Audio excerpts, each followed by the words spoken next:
Soyez bénis de l'Éternel. Bienvenue donc à cette troisième partie sur la paracha numéro 12. Donc nous sommes là dans les Haftarot, on va aller donc dans 1 Roi chapitre 2 versets 1 à 12. Donc 1 Roi, allons-y. 1 Roi chapitre 2 versets 1 à 12. Donc très important ce passage. Ok. Remettons ces quelques instants au Seigneur. Merci mon Dieu mon Père pour tout ce que tu nous as enseigné sur cette paracha déjà. Nous te rendons grâce dans le précieux nom de Yeshua. Merci Seigneur. Nous te rendons grâce. Nous voici Seigneur devant toi, corps, âme et esprit, afin que tu nous façonnes et nous instruises à la gloire de ton saint nom. Nous te rendons grâce dans le précieux nom de Yeshua et dans ta main bienfaisante. Merci Seigneur, c'est toi que nous voulons écouter. Nous te rendons grâce. Merci de nous façonner, former à la gloire de ton saint nom, comme toi tu le veux, afin que nous puissions être un peuple pour te servir, faire ta volonté à la gloire de ton saint nom. Alléluia. Amen. Soyez bénis de l'Éternel dans le précieux nom de Yeshua. Bienvenue à l'école de Yeshua. Donc ici, nous avons vu dans les deux premières vidéos la bénédiction que Dieu donna, ici, au travers de Yaakov à Yosef. Okay, donc la promesse faite à Abraham, Isaac et Jacob, donc Dieu a fait des promesses.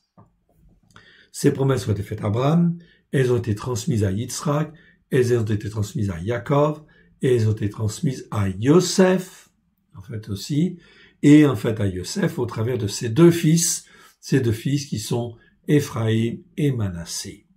Avec pour Éphraïm une bénédiction pleine et entière, une ouverture vis-à-vis, des nations. Donc, c'est donc très, très important, ici. Éphraïm sera plus grand en nombre que, Manassé. Oui, bien sûr. Ok. Donc, ça, c'est très, très important. Donc, tous les croyants des nations, lorsque Christ a tout accompli à la croix il y a 2000 ans, c'est pour se faire un peuple parmi les nations. Et tous ceux qui croient sont rachetés par l'Éternel, au travers de Christ Yeshua, afin d'être greffés sur la racine d'Israël, d'être adoptés et de faire partie de la tribu d'Éphraïm. C'est donc très important, car ceci n'est jamais enseigné. Au lieu d'être enseigné, on fait toutes sortes de fausses doctrines, dont tous les enseignements sur, la théologie catholique, protestante ou évangélique, ou n'importe quelle autre dénomination, dès lors que l'on ne t'enseigne pas que tu es greffé sur Israël au travers de la bénédiction donnée à Éphraïm, ça pose un problème. Ça pose un problème car on est en train de construire une église ou une assemblée qui n'est pas greffée sur les racines hébraïques de la foi. Or, le but de Dieu est clairement exprimé là et il faut être zélé dans ce sens-là. Pourquoi? Tout simplement pour que la bénédiction vienne. Sinon, la bénédiction ne peut pas venir en abondance. Elle peut venir ponctuellement parce que Dieu est bon et il va toujours faire les choses pour essayer d'avoir, s'il ne peut pas avoir dans cette génération-là, il l'aura dans la génération suivante, mais toujours Dieu veut se faire un peuple sur la terre, un peuple composé de juifs et de non-juifs qui soit greffé sur la foi d'Abraham, de Yitzhak, de Jacob, de Yosef, aussi, et d'Éphraïm ou de Manassé, selon, le cas. Ici. C'est très important. Donc, on a vu aussi dans les bénédictions que Jacob a données à Yosef, qu'il était le nésir de frère, c'est-à-dire le consacré parmi ses frères. Voilà pourquoi il va recevoir toutes les bénédictions. Ok? C'est donc très, très important. Toutes les bénédictions, pendant ce temps-là, sa génération, c'est lui qui les a reçues. Il a été porteur. Il a été le nésir, ici, le consacré, consacrant. Et Dieu, au travers des siècles, va toujours se choisir comme cela des consacrés, ici, qui vont lui appartenir de génération en génération jusqu'à arriver à Christ. C'est pour ça dans Matthieu chapitre 1, on te parle d'hommes de foi qui amènent petit à petit, ici, l'accomplissement des promesses à Yeshua, en fait ici, qui lui, en fin de compte, est l'héritier du trône de David. Oui, bien sûr. Il est l'héritier de David. Donc voilà pourquoi on a une continuité au travers des siècles, mais de gens qui sont toujours des nésirs, des consacrés consacrants, des consacrés pas toujours consacrants, mais au travers de Christ, depuis effectivement 2000 ans, c'est bien en fait le but, la grâce en fait est là, la puissance au travers de Christ, elle est là, cette nouvelle alliance, cette alliance nouvelle, elle est faite pour que la Torah soit écrite dans nos cœurs et en fin de compte que la puissance de la bénédiction puisse se réaliser en fait ici parmi les Juifs, mais aussi parmi toutes les nations du monde entier, qui sont appelées sur le plan prophétique, qui sont appelées Éphraïm, tout simplement. Donc il ne faut pas déroger de ça, et il faut être vraiment très, très ferme là-dessus. Voyons maintenant ce qu'il en est des consacrés. Lorsqu'on passe le flambeau, que faut-il faire? Eh bien, effectivement, voyons ce que nous disent les Haftarot. Haftarot, ce sont des lectures complémentaires choisies par, les Juifs, sous l'inspiration souvent du Seigneur. Des fois, elles sont vraiment bien inspirées, d'autres fois un petit peu moins. Ici, en fin de compte, nous allons voir les Haftarot de cette semaine. Mais elles vont nous parler. Elles vont nous parler grandement. Écoutez bien. Nous allons lire 1 Roi, Roi c'est Mélarim, donc 1 Roi chapitre 2, versets 1 à 12. Là, on nous parle de quoi? Des instructions de David à Salomon avant sa mort. Qu'est-ce que David a dit à Salomon avant de mourir? Tout à l'heure, c'était Yaakov, avant de mourir, qui parle en fait à Yosef. Ok? Donc, c'est très bien. Yosef, il meurt, il donne ses, en fin de compte, recommandations, ses instructions aux enfants d'Israël. Et là, en fin de compte, nous sommes dans le passage, nous sommes dans les années 1000, en fait ici, où David, en fait ici, 1000, on va plutôt dire 970, 960, 980, 970, dans ces eaux-là. Ok, David approchait du moment de sa mort, et il donna ses ordres à Shelomo. Shelomo, c'est Salomon, son fils, en disant, « Je m'en vais par la voie de toute la terre, fortifie-toi et sois un homme. Ish, sois un homme debout. » Ish, en fait, ici, je vous rappelle la définition du mot Ish, soit un homme. C'est-à-dire, en fait, ici, Ish, c'est-à-dire un homme mature, un homme créé à l'image de Dieu. En fait, ici, qui pour être attaché à Dieu et rester attaché à Dieu, rester dans l'ombre de Dieu.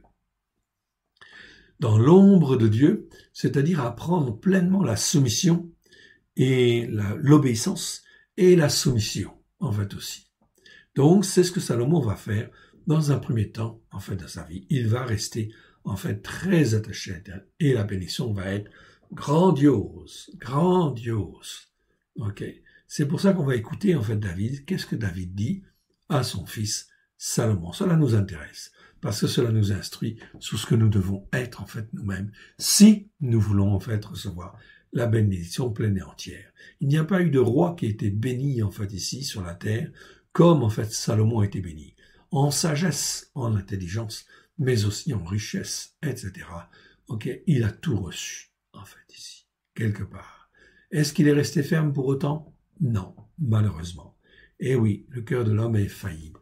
Voilà pourquoi c'est extrêmement important d'entraîner notre âme, de façonner notre âme avec une certaine discipline pour rester attaché à Dieu, car il y a des moments où on peut en fait lâcher, on peut s'écarter, tout ça, où en fait, eh bien, il faut discipliner notre âme. Jacob disait, « J'ai fait plier ma volonté à la parole de Dieu. » En fait, ici. Ça, c'est très important. Ok? Donc, quand on n'a plus envie ou quand on est fatigué parce que il y a des attaques, il y a des ceci, il y a de cela, alors, il faut plier le genou, ok? Et en fin de compte, s'attacher à Dieu. Venir auprès du trône de la grâce, se couvrir du sang précieux de l'agneau et venir au trône de la grâce. Venir à Yeshua lui-même, car il a dit, « Venez à moi, vous qui êtes chargés, fatigués, et je vous donnerai du repos. » En fait, ici, Yeshua le maître de notre foi. C'est lui qui suscite la foi et qui l'amène à la perfection. Alors écoutons Écoutons ce que David, en fait, ici dit à Salomon. Cela va nous instruire. Verset 3. Observe. Observe ici les obligations de l'Éternel, ton Elohim. Ici, en fin de compte, le mot, c'est mishmeret. C'est pas le mot commandement. Dans les traductions françaises, on dit en fait observe les commandements. Non, il s'agit pas ici de commandement. En fait, ici, commandement, c'est un autre mot. C'est en fait mitzvah, mitzvot. Ça veut dire commandement. Ici, c'est le mot mishmeret. Je vous le montre. Mishmeret, vous l'avez là. Ok. Observe. Observe quoi? Donc ça, c'est important. Ok. Mishmeret, en fait, ici, le mot, je l'agrandis pour que vous puissiez mieux le voir. Mishmeret. Mishmeret, c'est un mot qui existe 78 fois dans 69 versets. C'est un nom féminin. Et ça nous parle, en fin de compte, d'obligation, d'ordre, en fait, ici. Mais dans le sens, en fin de compte, plutôt de la charge ou de la fonction, en fait, ici. Dieu nous appelle, mon frère, ma sœur. Dès lors que tu donnes ton cœur et ta vie à Yeshua, tu fais partie, puisque tout est accompli à la croix, tu fais partie à l'instant où tu as fini de prononcer, en fait, ici, ta prière ou ton accord, eh bien, dès cet instant, tu appartiens au peuple de Dieu, tu es adopté. Que tu sois juif ou non juif au travers de Christ, si tu es juif, tu es regreffé sur la racine, ok, ici, ok, d'Abraham, d'Israël et de Jacob. Si tu n'es pas juif, tu es adopté pour faire partie de la tribu d'Éphraïm. Donc tu deviens juif quelque part. C'est déjà accompli dans la tête de Dieu, dans le plan de Dieu.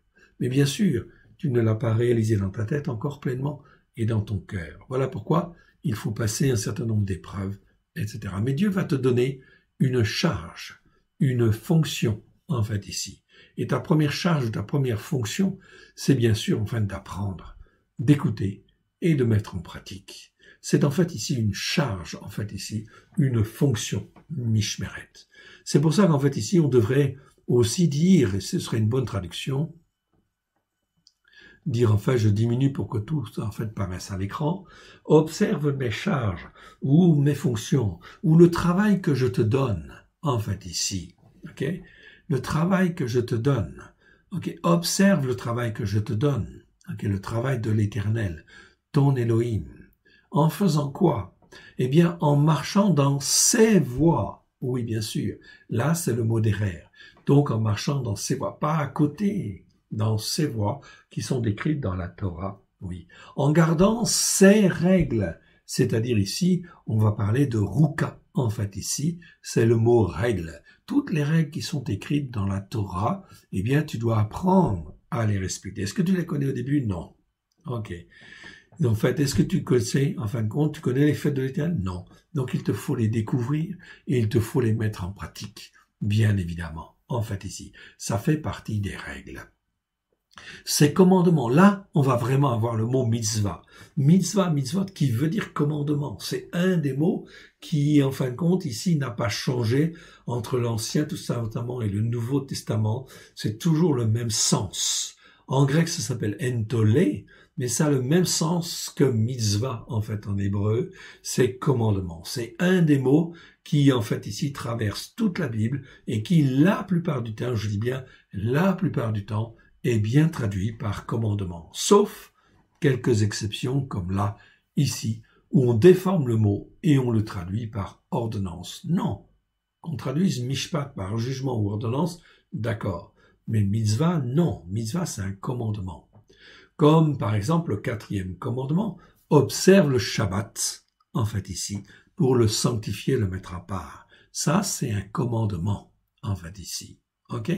C'est bien sûr une obligation, ça fait partie de ce que tu dois faire.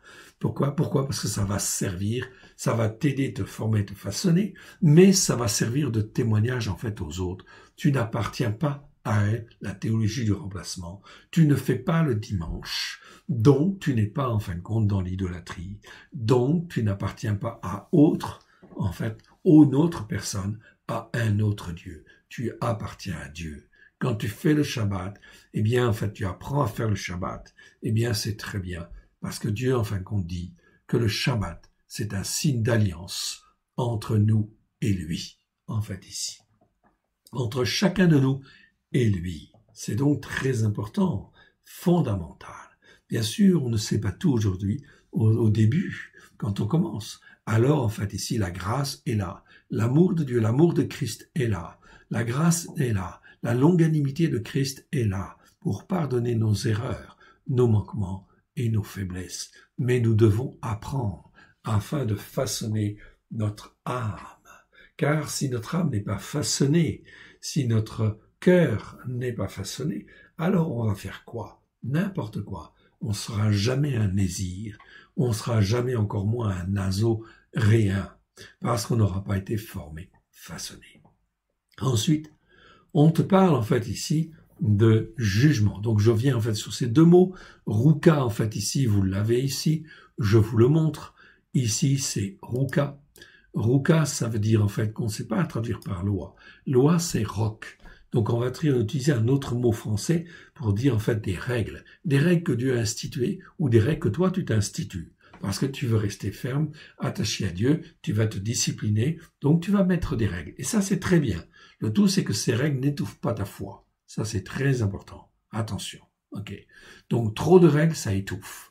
Mais des règles c'est nécessaire. Ok. C'est comme le permis de conduire. Tu as besoin d'un code de la route pour conduire sur la route. Sinon, ce serait le chaos. Ça va de soi. Donc, les règles sont nécessaires. Elles sont nécessaires, elles sont utiles. Elles sont absolument nécessaires pour, en fin de compte, marcher, apprendre à marcher bien devant Dieu. Donc, il y a des lois, des règles que nous devons en place, que Dieu nous donne, mais que nous-mêmes, nous devons mettre en place dans nos cœurs, dans nos vies, dans nos familles, afin, en fin de compte, que les choses se passent bien évidemment. Des règles. Mitzvah, mitzvot, c'est le mot que je vous ai dit, c'est traduit toujours par normalement commandement. C'est un mot qui existe 181 fois dans 177 versets. Ok, on traduit souvent ça par commandement, parfois ordre, mais c'est toujours en fait ici, vaut mieux garder commandement. Nombre 15, 39. Vous vous souviendrez de tous les commandements de l'Éternel pour les mettre en pratique. Dans la Brit Hadasha, Alliance renouvelée, le mot grec pour commandement est entolé. Okay. Et nous avons une correspondance exacte entre le mot hébreu, mitzvah, et le mot grec entolé, qui veulent dire exactement la même chose. Commandement, ordre. Yeshua les utilise et résume notamment en disant que toute la Torah et les prophètes dépendent essentiellement de deux commandements principaux qu'il nous donne dans Matthieu 22, versets 36 à 40.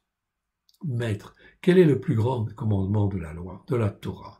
Yeshua leur répondit, tu aimeras le Seigneur ton Dieu de tout ton cœur, de toute ton âme et de toute ta pensée. Mais Yeshua dit, penser ici, dit en fait ici ta capacité à réfléchir. Déjà, très important. C'est là le premier commandement et le plus grand des commandements. Et voici le second qui lui est semblable. Tu aimeras ton prochain comme toi-même.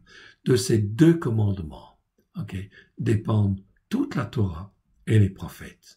Et oui, donc c'est Yeshua résume en fait là. Donc ça veut dire qu'il faut que tu fasses marcher tes ménages. Ici, tes ménages, ta pensée, en fait ici, ta capacité, je préfère dire capacité à réfléchir. Dianoia, c'est la capacité à réfléchir dans le but de saisir, l'idée principale d'un mot ou d'un verset, afin que ta compréhension soit améliorée, en fait ici. C'est donc très important, fondamental. Et Paulos va dire dans Timothée que toute l'écriture, pas seulement une partie, toute l'écriture est bonne pour instruire, façonner, corriger, etc. Et amener l'homme, en fait, à la stature parfaite, à être vraiment, en fait, un homme. Luc chapitre 1, verset 6, il est dit, en fait, dans les Écritures, Zacharie et Élisabeth, les parents, de Jean le Baptiste, en fait, il est dit, ils étaient tous deux justes, étant justes devant Dieu, observant d'une manière irréprochable tous les commandements et toutes les ordonnances du Seigneur. Voilà donc en fait aussi là des modèles. On voit donc en fait ici quelque chose de très intéressant. Comment tu peux être un consacré? Eh bien en obéissant. La réponse, elle est claire et elle est simple. Apprendre à obéir. Faire plier son cœur, son âme, son esprit à Dieu, à sa parole. Comme Job le disait, j'ai fait plier ma volonté à la parole de Dieu. Donc, en gardant ces règles, Donc ici, on a une recommandation de David. En gardant ses règles, en gardant ses commandements, en gardant ses jugements, mishpat. Ici, c'est la manière de juger de Dieu. En fait, ici, quand Dieu dit que ceci c'est mal, tu dois apprendre à dire que ça c'est mal. Quand Dieu dit que ça c'est bien, tu dois dire ça c'est bien. Tu dois apprendre à modeler tes jugements sur en fait les jugements de Dieu. Pourquoi? Parce que cela t'apprend à discerner. C'est comme quand tu vas à l'école. Ok? Tu apprends les méthodes. En fait, ici, tu ne donnes pas tes méthodes tout de suite. Tu apprends les méthodes une fois que tu les as digérées, une fois que tu les as expérimentées. Tu pourras en fin de compte créer, en fait ici, des méthodes complémentaires. Mais en fait, ne t'avise pas de changer la parole de Dieu, car en fait, la parole de Dieu, elle est sainte, elle est saine. Et Paulos, en fin de compte, va dire qu'elle est saine, elle est saine, elle est sainte et elle est saine. Saine pour rendre saint, en fait ici. Paulos va le dire. La traduction, en fin de compte, c'est vrai que nous avons en français la plupart du temps, n'est pas toujours en fait géniale. Mais attends un petit peu encore, ok, le temps que nous ayons terminé notre nouvelle traduction, et tu verras. Là, c'est vraiment en fait bon, très très clair. Dieu est venu au travers de Christ, en fait ici, tout accomplir, afin que tous les hommes, qu'ils soient juifs ou non juifs, puissent être instruits, façonnés à la gloire de l'Éternel, puissent recevoir une bénédiction tu peux pas t'imaginer, grandiose, à déborder, car Dieu, c'est le Dieu de la vie, c'est El Shaddai. Donc ici, mais il faut apprendre à juger comme Dieu juge. Ok? Bon, eh bien, comment tu fais? Eh bien, tu écoutes la parole de Dieu et tu apprends à la mettre en pratique. Et tu apprends à la mettre en pratique. Et ces témoignages, et oui, ici encore un mot qui est déformé. Ça, c'est un des mots les plus déformés. C'est le mot, en fait, édoute. Édoute, en fait, ici, c'est traduit par précepte. C'est le mot, en fait, ici, que l'on a ici. Édoute. Vous l'avez, en fait, ici, sur les 2 pages, en fait, ici. Bon, j'ai pas tout mis, mais j'ai quelques versets, en fait, ici. Ok. Le pluriel, c'est édot ou édéot. Ok. C'est un mot qui existe 59 fois dans 57 versets. Ce mot-là, en fait, ça parle toujours de témoignage. Ok. Mais témoignage, c'est la même racine que le mot Eda. Mais le mot Eda, ok, oui, même mot que Eda. Témoignage. Mais beaucoup plus dans le sens, en fait, bon, des lois, des ordonnances, ok, qui sont établies pour être, en fait, bon, des témoignages. C'est ça. Donc, quand tu fais le Shabbat, en réalité, qu'est-ce que c'est? Eh bien, tu es en train de témoigner. Témoigner, en fin de compte, aussi aux autres que la parole de Dieu, elle est la vérité. Et qu'elle est saine, elle est sainte, elle forme, elle façonne, etc. Donc, en faisant le Shabbat, tu fais un témoignage. Donc, tu gardes le témoignage de Dieu. Puisque Dieu dit de faire le Shabbat, eh bien, tu fais le Shabbat. Que tu sois juif ou non juif. Car si tu es non juif, est-ce que tu dois faire le Shabbat et les fêtes de l'Éternel? La réponse est oui, mon frère, ma sœur. Parce que tu es adopté et tu deviens Éphraïm, donc tu deviens une tribu d'Israël. Donc, par voie de conséquence, tu dois écouter toute la Torah et la mettre en pratique. Oui, bien sûr, apprendre à la mettre en pratique dans la mesure de ta capacité à réfléchir et dans la mesure de ta compréhension. Oui, bien sûr. Et de la grâce que Dieu va te donner, de la mission, de la charge que Dieu veut te donner. Mais si tu dis non tout de suite, alors là, ça va poser en fait un problème. Donc ici, eh bien, c'est très important. Ce mot-là, édoute, nous parle de témoignage. Sur les 59 fois, le mot, en fin de compte, est toujours traduit par témoignage, sauf 18 fois. 18 fois, il est traduit par précepte, avertissement, ou même encore loi. Alors qu'il y a d'autres mots en hébreu pour dire en fait cela. Okay? Voici quelques exemples. Ici, on parle du témoignage. Dans Exode 25, verset 16, tu mettras dans l'arche du témoignage. Donc là, c'est édoute que je te donnerai. Okay? Exode 16, 32, suivant l'ordre donné par l'Éternel à Moshe, Aaron le déposera dans le témoignage, afin qu'il soit conservé, qu'il fût conservé ou qu'il soit conservé. Ça sert de témoignage. Toutes les paroles de Dieu servent de témoignage. quand j'écoute la parole de Dieu et que je la mets en pratique, c'est un témoignage. Ok, voilà pourquoi il faut que je sois affermi, en fait, bien évidemment, pour pouvoir contredire quelque part la théologie de remplacement qui dit qu'en fait, puisque tout est accompli, je n'ai pas besoin de faire ces choses-là. Non, ça fait partie, en fin de compte, de l'éducation. Comme un enfant, Paulos va le dire, comme un enfant a besoin d'être éduqué, même si c'est un prince, eh bien, si c'est l'héritier du trône, l'enfant doit être éduqué, suivre un cursus de formation, apprendre des règles, apprendre en fait des lois, et quand il est mature, et qu'il a un peu d'expérience, eh bien, il peut devenir roi ou il peut devenir prince. Mais tu n'es pas prince et tu n'es pas roi dès lors que tu n'as pas appris, bien évidemment, et que tu n'as pas été façonné. Autrement dit, même dans la Brit Hadasha, on va dire que tu dois crucifier la chair et que tu dois façonner ton âme afin d'être un homme debout, un homme mature. Et ça passe toujours par la parole de Dieu, la Torah, qui en fait nous façonne et nous instruit comme il convient. Ok, voilà pourquoi hier on avait fait une arche du témoignage pour en fait compte que les enfants d'Israël ne doutent jamais que là ils avaient en fait le témoignage en fait réel devant les yeux en fait ici qu'il ne fallait pas faire autrement car c'était écrit et le témoignage était là dans l'arche. Et l'arche elle-même va s'appeler l'arche du témoignage. Exode 25, verset 16, tu mettras dans l'arche du témoignage, le témoignage que je te donnerai. Voilà pourquoi elle va s'appeler l'arche du témoignage. Les tables de la loi, eh bien ça va s'appeler les tables du témoignage. Dans, en fin de compte, Exode 31, 18, lorsque l'Éternel eut achevé de parler à Moshe sur la montagne du Sinaï, il lui donna les 2 tables du témoignage, Shnaim, Louvarot, à Edout. À Edout, c'est donc du témoignage, en fait ici. Table de pierre écrite du doigt de Dieu, en fait ici, écrite du doigt de Dieu.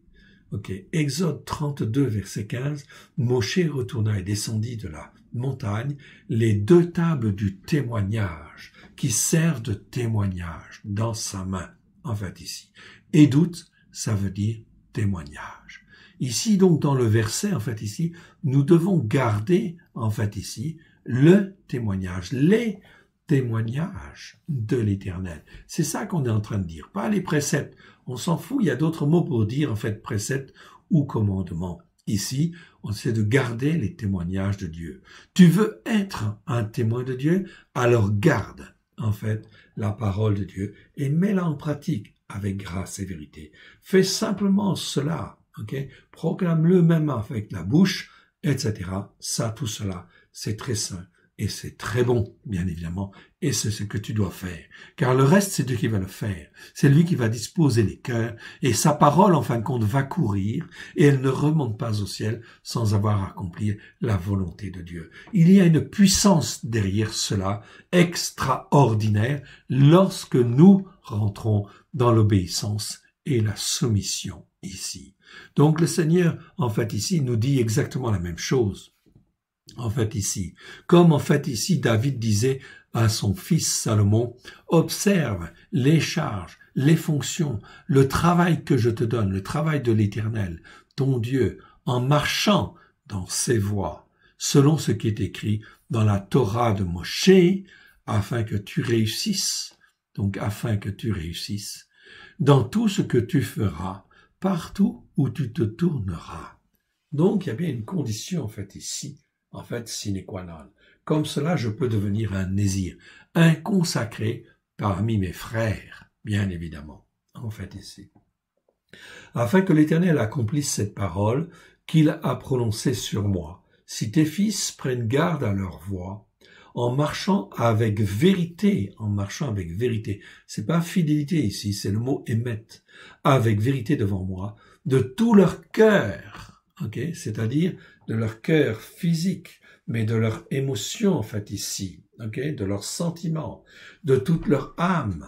Tu ne manqueras jamais d'un successeur sur le trône d'Israël. voilà ce que Dieu dit à David, et voilà ce qu'il transmet en fait ici à Salomon, à Shelomo. Tu sais ce que fait Yoav, fils de Tsuya. C'est Tserouja, en fait ici. Ce qu'il a fait à 2 chefs de l'armée d'Israël, à Avner, fils de Ner, et à Amasa, fils de Yéter. Il les a tués. Il a versé pendant le shalom le sang de la guerre, et il a mis le sang de la guerre sur la ceinture qu'il avait au rein et sur la chaussure qu'il avait au pied. Ok? Bien sûr, ce sont donc en fait Yoav, etc. C'était des chefs de l'armée. Okay? Mais en fait ici, ils se sont mal comportés. Ils ont assassiné, ils ont tué en fait ici Avner et Amasa en fait ici. Donc ils n'avaient pas à le faire évidemment. Verset 6 en fait ici, donc David dit à Salomon, tu agiras selon ta sagesse et tu ne laisseras pas ses cheveux blancs descendre en paix dans le séjour des morts, parce qu'il faut que justice soit faite. Tu traiteras avec bienveillance les filles de Barzillai, c'est Barzillai en fait ici, qui veut dire fait de fer, le Gileadi, le Galadite, et ils seront de ceux qui se nourrissent à ta table, donc veille sur eux, car ils ont agi de la même manière à mon égard, en venant au-devant de moi lorsque je fuyais Avshalom, ton frère, c'est-à-dire Absalom. Absalom qui peut être écrit de différentes manières en fait aussi. Ok, Avshalom, en fait ici en écriture pleine, ou écriture en fait ici contractée. Pas de commentaire pour le moment là-dessus, mais c'est très important. Ça en fera en orientant. Voici, tu as près de toi Shimei, fils de Gera, ben Ayemini, c'est-à-dire le Benjamite. Et Barurim, c'est Barshurim, il a prononcé contre moi des malédictions qui sont violentes. Le jour où j'allais à Maranaïm, mais il descendit à ma rencontre vers le Yarden, et je lui jurai par l'Éternel en disant, je ne te ferai point mourir par l'épée. Donc, en fait, ici, David a accordé une clémence, une miséricorde, en fait, ici. Maintenant, en fait, il ne faut pas qu'il soit resté impuni pour sa faute. Maintenant, tu ne le laisseras pas impuni, car tu es un homme sage, et tu sais comment tu dois le traiter. Tu feras descendre ensanglantés ses cheveux blancs dans le séjour des morts, parce qu'il doit y avoir un jugement, en fait, aussi, vis-à-vis de lui. David se coucha avec ses pères, et il fut enterré dans la ville de David. Le temps que David régna sur Israël fut de 40 ans. À Révron, il régna 7 ans, et à Yerushalayim, il régna 33 ans. Shelomo s'assit sur le trône de David, son père, et son règne fut, comment? Très affermi. Ici, en fin de compte, très affermi. Pas simplement affermi. Et il n'y a pas un homme qui a été plus béni que Shelomo. Il a reçu en fin de compte richesse, honneur et gloire, sagesse et intelligence. Pourquoi? Parce qu'en fin de compte, il savait se soumettre, il savait obéir et il savait se soumettre. Et dans tout ce qu'il avait à faire devant Dieu, il a observé en fin de compte toutes les obligations, tout ce qu'il avait, toute sa charge, en fait, ici, il l'a bien faite devant l'Éternel. Et il a gardé, en fin de compte, en marchant dans les voies de l'Éternel, en gardant ses règles, ses commandements, ses jugements, ses témoignages, comme c'est écrit dans la Torah de Moshe. Voilà comment on est un nésir, c'est-à-dire un consacré parmi ses frères. Mon frère, ma sœur, il n'y a pas eu de personne plus bénie, en fait, ici, que Shelomo. Non seulement dans les richesses physiques, mais aussi, en fait, dans la gloire de l'Éternel. Souvenez-vous, la construction du temple, en fait, a eu lieu. Il a construit le temple. Et à l'inauguration du temple, Shelomo a fait des prières, etc., en abondance. Et ces prières ressurgissent même aujourd'hui, en fait, ici. Car il dit dans une de ses prières, quand un étranger viendra à Jérusalem, à ton temple, faire une prière, en fait, ô Dieu très haut, eh bien, puisses-tu l'exaucer, afin qu'il sache qu'il y a un Dieu tout-puissant en fait en Israël. Ces prières sont faites ainsi aujourd'hui. Si on va à Jérusalem, au mur des lamentations, il y a encore des pierres, en fait ici, qui datent du temple de Salomon, en fait ici. Ainsi, c'est une réalité. Si on a le déplacement, on n'est pas obligé systématiquement de se déplacer, mais si on a l'occasion de le faire, c'est en fait ici quelque chose de glorieux, et la prière de Salomon trouve son effet, bien évidemment. Lorsqu'il a inauguré le temple, la bénédiction spirituelle était tellement grande, la puissance du Saint-Esprit était tellement forte que les sacrificateurs étaient obligés de sortir du temple. Est-ce que tu as déjà vu quelque chose de comme ça? En fin de compte, depuis que la chrétienté est instituée, en fait, ici, depuis que Christ Yeshua est venu, est-ce qu'il y a, en fait, une seule église, un seul temple chrétien, où, en fait, la puissance de Dieu a été aussi puissante, etc. Non, il y a eu des manifestations du Saint-Esprit, oui, même parfois, on va dire grandiose avec les réveils, très bien, mais jamais, en fait, une puissance qui a perduré, en fait, ici, et qui a perduré tout un certain temps, en fait, ici. Non, ça n'existe pas. Pourquoi? À cause de la désobéissance des hommes. Et parce que le Saint-Esprit se retire. Se retire pourquoi? Parce que l'on n'écoute pas. Hier, Israël même n'a pas toujours écouté et obéi, fait la volonté de Dieu. Donc, en fait, ici, le Saint-Esprit s'est retiré. Même, en fait, ici, au temps du temple, en fait, ici, de la destruction du temple, au temps de Jérusalem qui est détruit, en fait, ici, Ézéchiel voit le Saint-Esprit qui s'en va, en fin de compte, de Jérusalem, du temple et de Jérusalem, qui se retire. Donc, le Saint-Esprit se retire, en fait, ici, tout simplement, quand on n'écoute pas la Torah, pour la mettre en pratique. Voilà pourquoi aussi les onctions qui ont eu lieu, en fait, ici, dans le monde évangélique avec les réveils, eh bien, cela ne reste pas. Pourquoi? Parce qu'on n'est pas dans l'obéissance et on n'est pas dans la soumission, en fait, ici. On n'est pas là pour, on n'observe pas, en fait, ici, tout le travail que l'Éternel, l'Élohim, nous donne. Et on ne marche pas dans ses voies, dans ses règles, ses commandements, ses jugements, et ses témoignages. Ça, c'est très important. C'est une belle leçon. Mon frère, ma sœur, est-ce que tu veux être un nésir? Que tu sois juif ou non juif, il n'y a pas de problème. Dieu, lui, il est d'accord. Est-ce que Christ est d'accord? Oui, bien sûr. Est-ce que le Saint-Esprit est d'accord? Oui, bien sûr. Dieu cherche des cœurs. Dieu cherche des âmes afin de les instruire et de les façonner. Ça ne va pas venir comme ça du jour au lendemain. Mais si tu dis oui, alors, merci Seigneur pour les épreuves. Merci Seigneur pour les douleurs. Merci Seigneur pour la patience. Parce que Dieu va nous travailler. Oui, bien sûr. Et nous façonner. Et ça prend du temps. Et ça veut dire qu'il faut y avoir beaucoup de courage. Il n'y a que comme ça qu'on peut être un nésir. Parce qu'on a été forgé dans la fournaise. Oui, bien sûr. Comme le forgeron forme le fer, et bien de la même manière, nous devons être mis dans le feu de la fournaise afin d'être façonnés, afin d'être instruits, en fait ici, comme Dieu le veut. Façonnés, modelés comme lui, en fait, le veut, à la gloire de son saint nom. Nous avons, en fait, ici, un exemple avec David. Allons à un autre passage. Allons maintenant dans 2 Rois, chapitre 13, versets 14 à 25. Écoutez bien. C'est très, très, très instructif.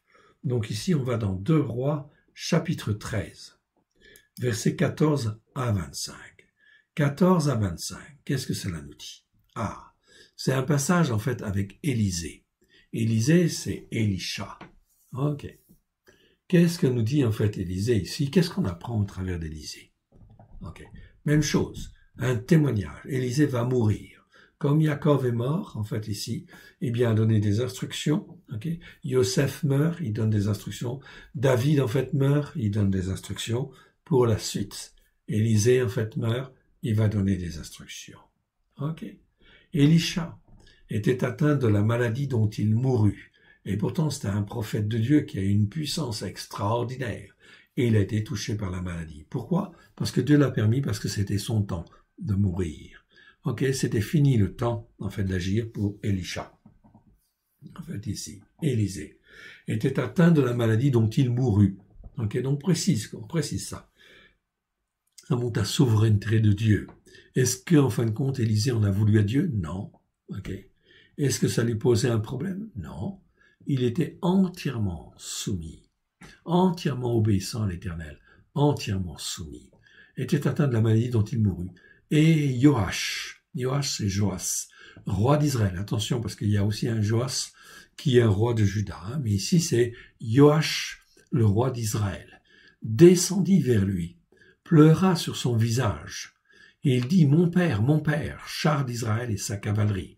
Donc apparemment, ce roi, en fin de compte, était, comment dire, bien disposé vis-à-vis, en fin de compte, d'Élisha, et il l'appelait mon père spirituel, mon père, en fait ici, char d'Israël, puissance d'Israël, si vous voulez, et sa cavalerie, en fait ici, au travers d'Élisée, tout venait, les anges, en fait, venaient, tout était là, en fait ici. Donc, la reconnaissance de ce roi d'Israël était bonne. On peut penser qu'il avait un bon niveau de foi, en fait aussi, quelque part.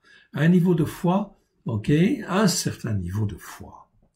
Élisha lui dit, prends un arc et des flèches. Donc Israël était opprimé, bien sûr, par les Syriens, en fait ici, parce qu'ils n'avaient pas écouté, en fait ici, pour mettre en pratique la parole de Dieu, comme en fait cela avait été demandé. Résultat des courses, oppression, en fait ici, de l'ennemi. Oui, bien sûr, tout ça sont des principes.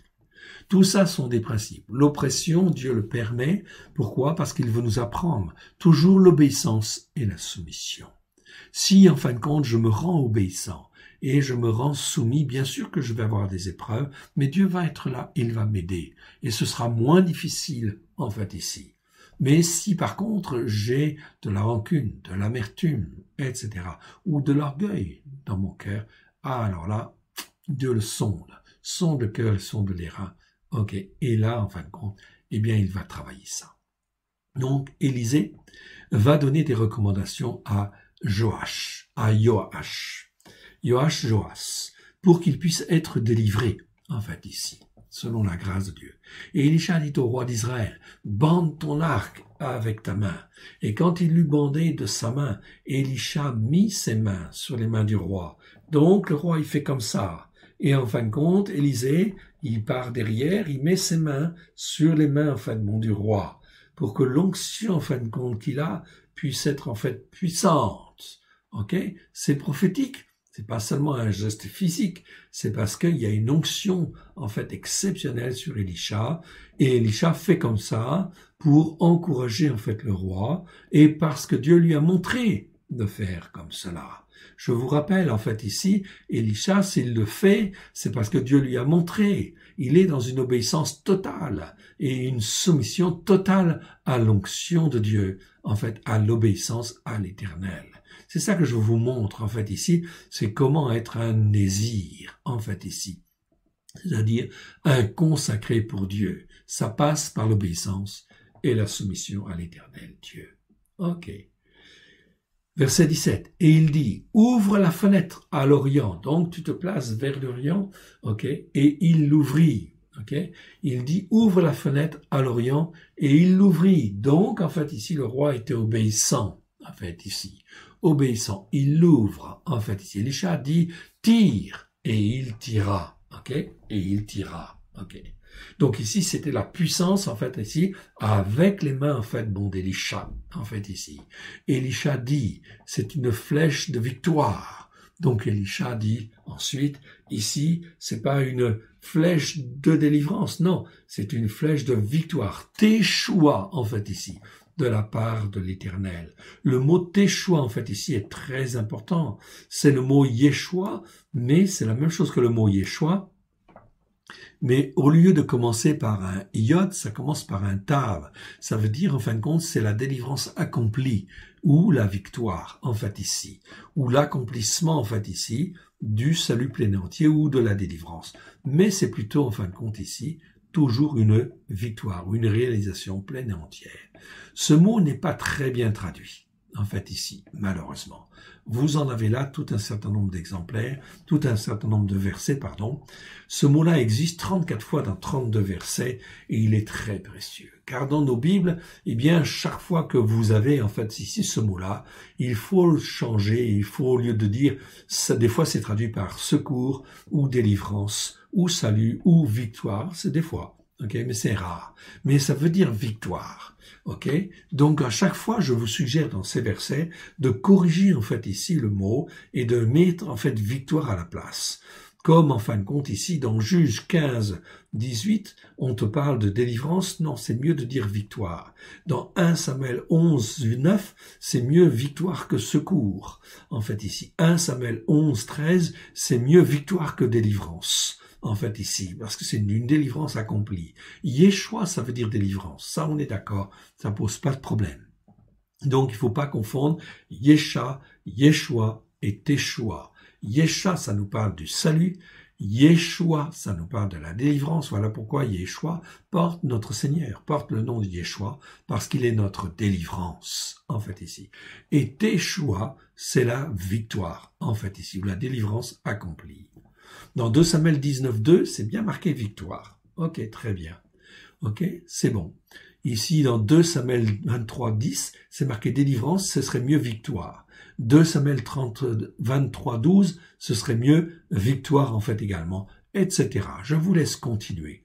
Dans le psaume 51, verset 16, Dieu de mon salut, non, c'est Dieu de ma délivrance. C'est lui qui délivre. Pas confondre délivrance et salut. Dans le salut que Dieu nous donne au travers de Christ Yeshua, il y a des délivrances qui, en fin de compte, sont pour nous délivrer de ceci, délivrer de cela, etc. Donc la délivrance fait partie du salut, en fait aussi, ça on est d'accord. Mais il faut pas confondre, en fait ici. C'est donc très important. C'est pour ça qu'en fait ici, il y a une confusion, en fait ici. Psaume 71, verset 15, c'est traduit par salut, en fait, ici, ce mot-là. Non, ça doit être traduit par victoire. Ici, psaume 108, c'est marqué secours dans les Bibles second. Eh bien, il faut traduire par victoire aussi, etc.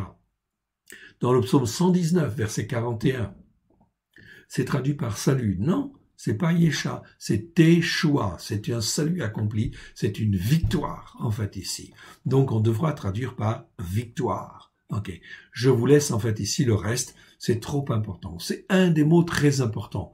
Donc aujourd'hui, nous n'avons pas de traduction complète. En fait ici, nous avons les enseignements, nous utilisons nos Bibles, mais elles ne sont pas terminées en fait ici. Donc vous pouvez bénéficier de ces enseignements, c'est très bien, mais dans vos Bibles, je vous suggère de prendre même une seconde en fait ici, seconde 1910, ou en fait ici NG 79, et nous vous donnerons tout un certain nombre de versets comme ça à corriger, et vous les corrigez. Corrigez-les, en fait, ici. Cela montrera à l'Éternel Dieu que vous cherchez en réalité la vérité, que vous, en fin de compte, essayez de saisir, en fait, ici, la signification principale d'un mot ou d'un verset. Ça, c'est très important. Et que vous voulez aller dans ce sens-là, alors le Seigneur, en fait, va vous bénir. Déjà, en fin de compte, nous avons l'Alliance renouvelée qui va être éditée début d'année prochaine. Ensuite, courant de l'année, nous éditerons très certainement tous les psaumes en français, en hébreu et en phonétique. Et nous éditerons également, nous essaierons d'éditer la Torah, en fait, aussi. Déjà. Donc, on aura des gros morceaux, en fait, compte comme cela, qui seront disponibles. Si Dieu le veut, si Dieu le permet, nous le ferons, en fait, ici. Ok, afin que les hommes et les femmes soient éduqués dans, en fin de compte, vraiment, sans avoir de confusion par rapport aux mots. Donc ici, voyez ce qui se passe. C'est une flèche. Elisha dit, en fait, à Joas. Ok? Il dit à Joash, à Joash. Il dit ça, c'est une flèche de victoire. Ok? Une flèche de victoire contre Aram, c'est-à-dire contre la Syrie ou contre les Syriens. En fait, ici, en hébreu, c'est marqué Aram. Donc, on va mettre dans le texte contre Aram. Ok? C'est-à-dire l'oppresseur, en fait, ici. Ok? Et en fait, ici, cet oppresseur, tu battras Aram. Il dit, tu battras, en fait, Aram, à Afek. Afek, c'est-à-dire un enclos, un enfermement. C'est-à-dire, en fin de compte, ici, la Syrie est enfermée, en fait, ici, quelque part, et ça a une flèche de victoire, ok, jusqu'à leur extermination. Jusqu'à leur extermination, en fait, ici. C'était, en fait, ils étaient enfermés. Prophétiquement, Aram était enfermé jusqu'à l'extermination ici. Élisha dit encore à Joach, prends les flèches, ok, et il les prit, ok, donc il est dans l'obéissance et il est dans la soumission. Élisha dit au roi, en fait, d'Israël, frappe contre terre, ok, donc frappe contre terre. Alors, en fait, on dit Joach frappa contre terre. Il frappa 3 fois, ok, et il s'arrêta, ok. En fait, c'est pas ça qu'il aurait dû faire. Et l'homme de Haéloïm, ici, l'homme de Haéloïm, va s'irriter contre lui. En fait, il lui dit, tu n'as rien compris. Il fallait frapper 5 ou 6 fois, avec acharnement, pour montrer qu'il avait la foi, en fait, ici, dans ce que Dieu, en fait, ici, avait fait. Dieu avait ouvert une porte de délivrance. Il lui avait donné la victoire. Fallait qu'il la saisisse, cette victoire, par la foi, en fait, ici. Alors, tu aurais battu Aram jusqu'à l'extermination, jusqu'à leur extermination. Maintenant, comme tu as frappé que 3 fois, ce sera pas jusqu'à l'extermination, mais tu vas récupérer 3 villes. C'est tout, en fait, ici. Vous voyez, mon frère, ma sœur, c'est extrêmement important, parce que nous avons été élevés dans la confusion, dans les théologies de remplacement. Donc notre foi, elle n'est pas formée. Comment nous pouvons saisir et comprendre une opportunité que l'Éternel, notre Dieu, notre Père nous offre si nous ne sommes pas formés et façonnés comme il convient?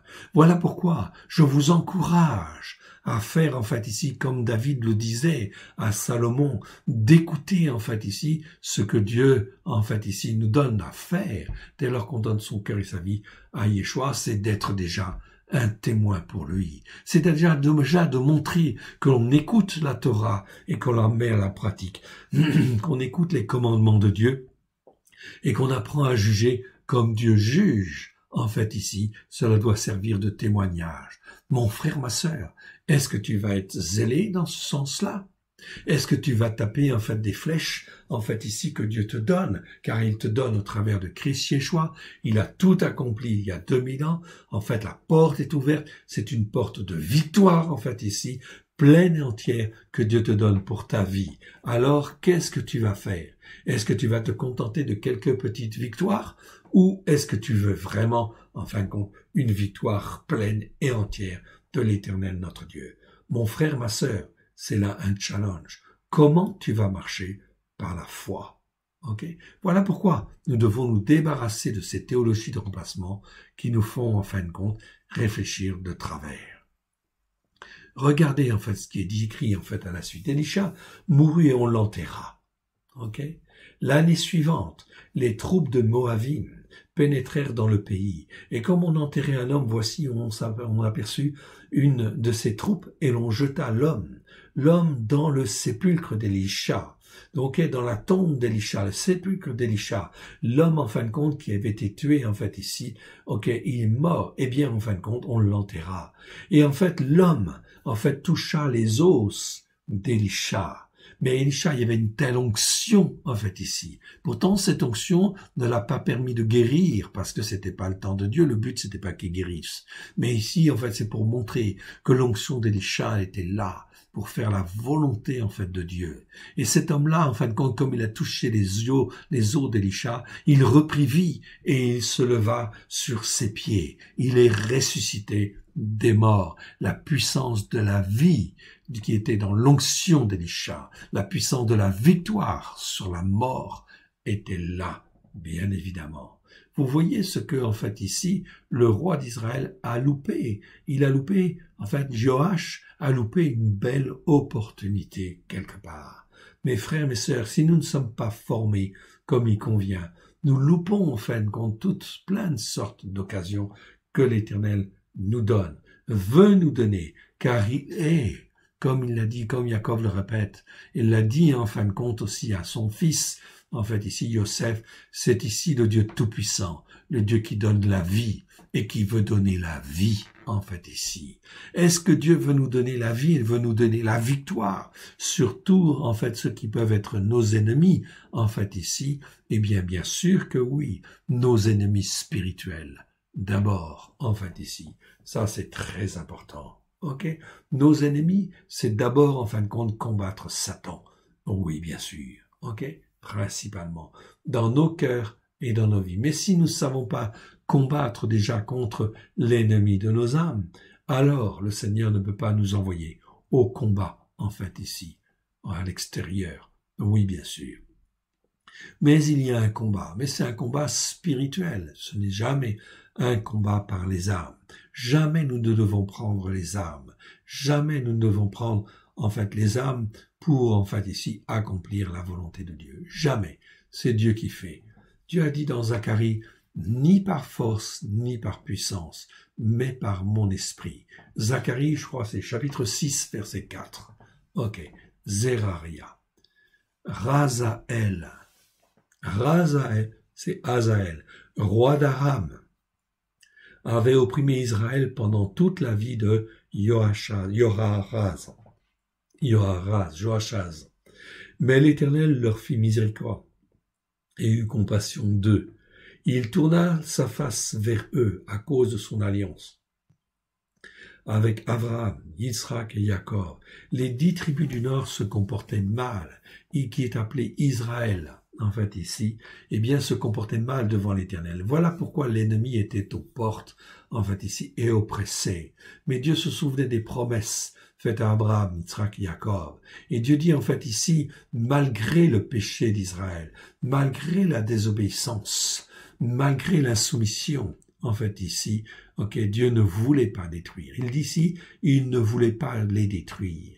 Et jusqu'à présent, il ne les a pas rejetés de sa face. Même encore ici, au temps de Joach, eh bien effectivement, en fait ici, Dieu n'avait pas encore rejeté Israël et n'avait pas l'intention de lâcher. Pourquoi? Parce qu'il voulait bénir Israël et le rattraper, le ramener. C'est ça la volonté de Dieu. C'est ça la volonté de notre Dieu tout-puissant qui veut donner la vie. Voilà pourquoi au travers des églises, Dieu ne veut pas, en fait ici, que les églises meurent, que les pasteurs meurent, que les brebis, en fin de compte, meurent. Non, il veut les ramener, les sortir de la théologie du remplacement, les amener sur la montagne de Sion, afin qu'ils écoutent la Torah, pleine de grâce et de vérité, qu'ils écoutent les commandements, les jugements, etc. de Dieu pour les apprendre à les mettre en pratique, afin d'être formés et façonnés. Si, en fin de compte, la chrétienté avait fait ça, aujourd'hui ce serait la paix sur la terre. À cause, en fait, de la désobéissance, cela va conduire le monde, en fait, ici, à être sous la domination de l'Antichrist. Et cela vient. Donc, beaucoup de désordres vont venir. Tout cela, c'est le fruit du péché, à cause de la vérité. À cause du péché, la vérité sera jetée par terre. Verset 24. Razaël, qui était un roi cruel, dur, en fait ici, c'est Hazaël. Son nom veut dire celui qui voit Dieu. Bon, il ne voyait pas vraiment Dieu, mais en réalité, c'est son nom. Roi d'Aram, c'est-à-dire roi de Syrie, mourut, et Ben-Hadad, son fils, régna à sa place. Ben-Hadad, en fait, c'est un fils qui fut encore aussi très difficile, très dur, très cruel. Joach, fils de Joachaz, reprit des mains à Ben-Hadad, fils de Razaël. Donc Ben-Hadad était cruel, furieux, un guerrier hors pair. Mais ici, Joach, en fait ici, va récupérer les villes enlevées par Razaël à Joachaz, son père, pendant la guerre. Joach le bâtit 3 fois, et il recouvra les villes d'Israël. Mon frère, ma sœur, nous avons besoin de grandir. Nous sommes en fait ici faibles dans notre foi. Ok, nous devons apprendre à avoir une foi déterminée, entraînée pour saisir par la foi, en fait ici, quand Dieu agit. C'est un apprentissage, toujours en fait de l'obéissance et de la soumission. Comme l'enfant apprend en fin de compte à être éduqué, il est formé par un certain nombre de règles jusqu'à ce qu'il devienne adulte. Eh bien, lorsque nous donnons notre cœur et notre vie à Yeshua, nous avons besoin d'être formés et façonnés jusqu'à ce que nous devenions des adultes spirituellement. Ok? Ça, c'est très important. Nous avons donc en fait une formation sur 1 an qui permet en fait de se former sur les racines hébraïques de la foi. Il y a déjà les vidéos en fait ici. Il y a déjà presque 1 an, lorsque nous serons à la Pâque, il y aura 1 an de vidéos déjà, à raison de 3-4 heures par semaine, qui permettent d'enseigner sur la Torah, les prophètes et les psaumes. 3 à 4 heures d'enseignement par semaine. Cela vient en complément d'une formation papier, en fait ici, qui existe, en fait ici, une formation messianique au travers de 54 livrets que nous avons fait afin d'aider les croyants à rentrer en fin de compte dans l'écoute et la pratique. Cette formation papier, elle est très importante, fondamentale. Elle est en fait ici, c'est la formation de base. La formation vidéo, c'est une formation complémentaire, en fait aussi quelque part. Elle nous donne une indication, mais elle n'est pas tout à fait suffisante, en fait ici. Voilà pourquoi, en fait ici, je vous encourage à pratiquer et à enseigner, à être des témoins. Même déjà dans votre formation, vous pouvez être en fait des témoins de la Torah, pleine de grâce et de vérité, au travers de Christ Yeshua. Ça, vous le pouvez. Ça, c'est possible à votre dimension. N'allez pas trop vite, allez avec prudence, mais en fait ici, vous le pouvez. Et Dieu vous aime. Et Dieu veut que vous avanciez comme cela. Nous étions en fait ici dans le chapitre 13. Nous allons aller maintenant dans, en fin de compte, le chapitre 14 suivant. Très important, il fait partie de l'Haftarot. Nous voyons donc là un homme qui est croyant, en fait ici. Yoash est un croyant, c'est un fils d'Israël, qui est en fait ici. Mais, en fait, il ne marche pas là sur la foi suffisamment, en fait ici. Ok. On va en voir en fait un autre. Ok. Et on va lire en fait ici, chapitre 14. Chapitre 14, ici, versets 1 à 22. Ok. Écoutez bien ce passage. Là encore, il s'agit d'un croyant. D'un croyant, quel est-il? La seconde année de Yoash, fils de Yoaraz, que nous venons de voir, qui manquait un petit peu de foi, roi d'Israël. Mais Dieu voulait le sauver. Voilà pourquoi il donne, comment dire, le prophète Élisha, qui là témoigne avec puissance, dans le but, effectivement, en fin de compte, de rattraper les 10 tribus du Nord. Mais ça ne l'a pas fait. Donc, roi d'Israël. Ok. Eh bien, Amatsiaou. Amatsiaou, c'est Amatsia dans notre traduction, ça veut dire l'Éternel est fort. Donc, il a un beau nom pourtant, en fait, ici. Ok. Ses parents l'ont bien éduqué et, en fait, lui ont donné un beau nom. Amatsia, ça veut dire l'Éternel est fort. Ok. Et Amatsiaou, en fait, ici. Des fois, ça s'écrit Amatsia, des fois Amatsiaou. Ok. Ces différences, on rentre pas dedans pour le moment. C'est pas l'objet. Fils de Yoash, okay, roi de Yehuda. Donc là, on a un autre Yoash. Donc il y avait un Yoash qui était roi d'Israël, et là, en fait, il y a un Joas, roi, en fait, de Yehuda, en fait, ici. Régna. Donc attention à ne pas faire la confusion, en fait, ici.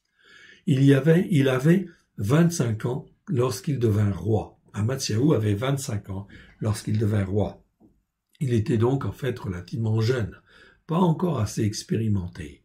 Il régna 29 ans. Donc, il avait 25 ans lorsqu'il devint roi, et il régna 29 ans à Yerushalayim. Sa mère s'appelait Yehoadan.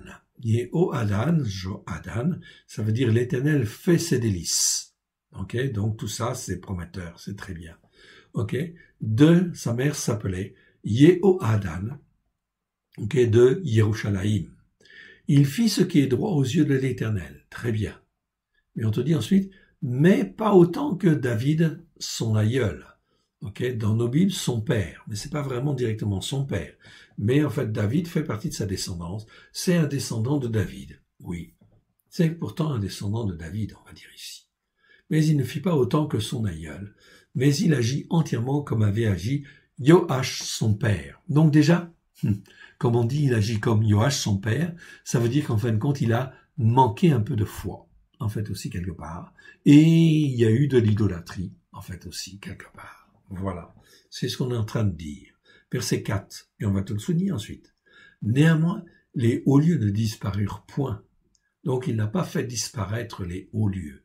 Le peuple continua d'offrir des sacrifices et des parfums sur les hauts lieux. Donc voilà qui est très important. Il faut nettoyer. Nettoyer sa maison, oui, c'est très important. Nous avons un petit livre qui s'appelle Nettoyage dans la maison. C'est très bien, c'est un très bon début. Ok. Mais si je suis croyant et je veux être un nésir, eh bien, en fin de compte, il y a des choses qu'il ne faut pas que je garde, en fait, ici dans ma maison, mais aussi que je garde aussi dans mon cœur. Est-ce qu'il y a, en fait, des autels d'idolâtrie dans mon cœur, dans mon âme, etc. Il faut que je fasse une place nette, que j'apprenne à nettoyer mon cœur, à nettoyer mon âme, à nettoyer mes pensées, nettoyer en fait tout cela au travers de la parole de Dieu, afin qu'il n'y ait aucun lieu idolâtre. Le peuple continua d'offrir, tout ça c'est un travail. Voilà pourquoi on a besoin de la Torah pour nous enseigner ce qui est idolâtre, ce qui n'est pas bon en fin de compte devant Dieu, afin de ne plus pécher devant Dieu et de ne plus faire de transgression, ou tout au moins, en fait, beaucoup moins, en fait, ici. Dieu voit notre attitude de cœur. Si nous voulons aller dans ce sens-là, il va faire et il va nous permettre d'avancer.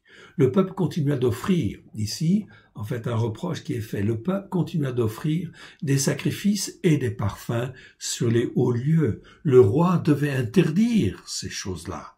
Ça ne devait pas, en fait, avoir lieu, en fait, ici, dans la terre, en fait, d'Israël.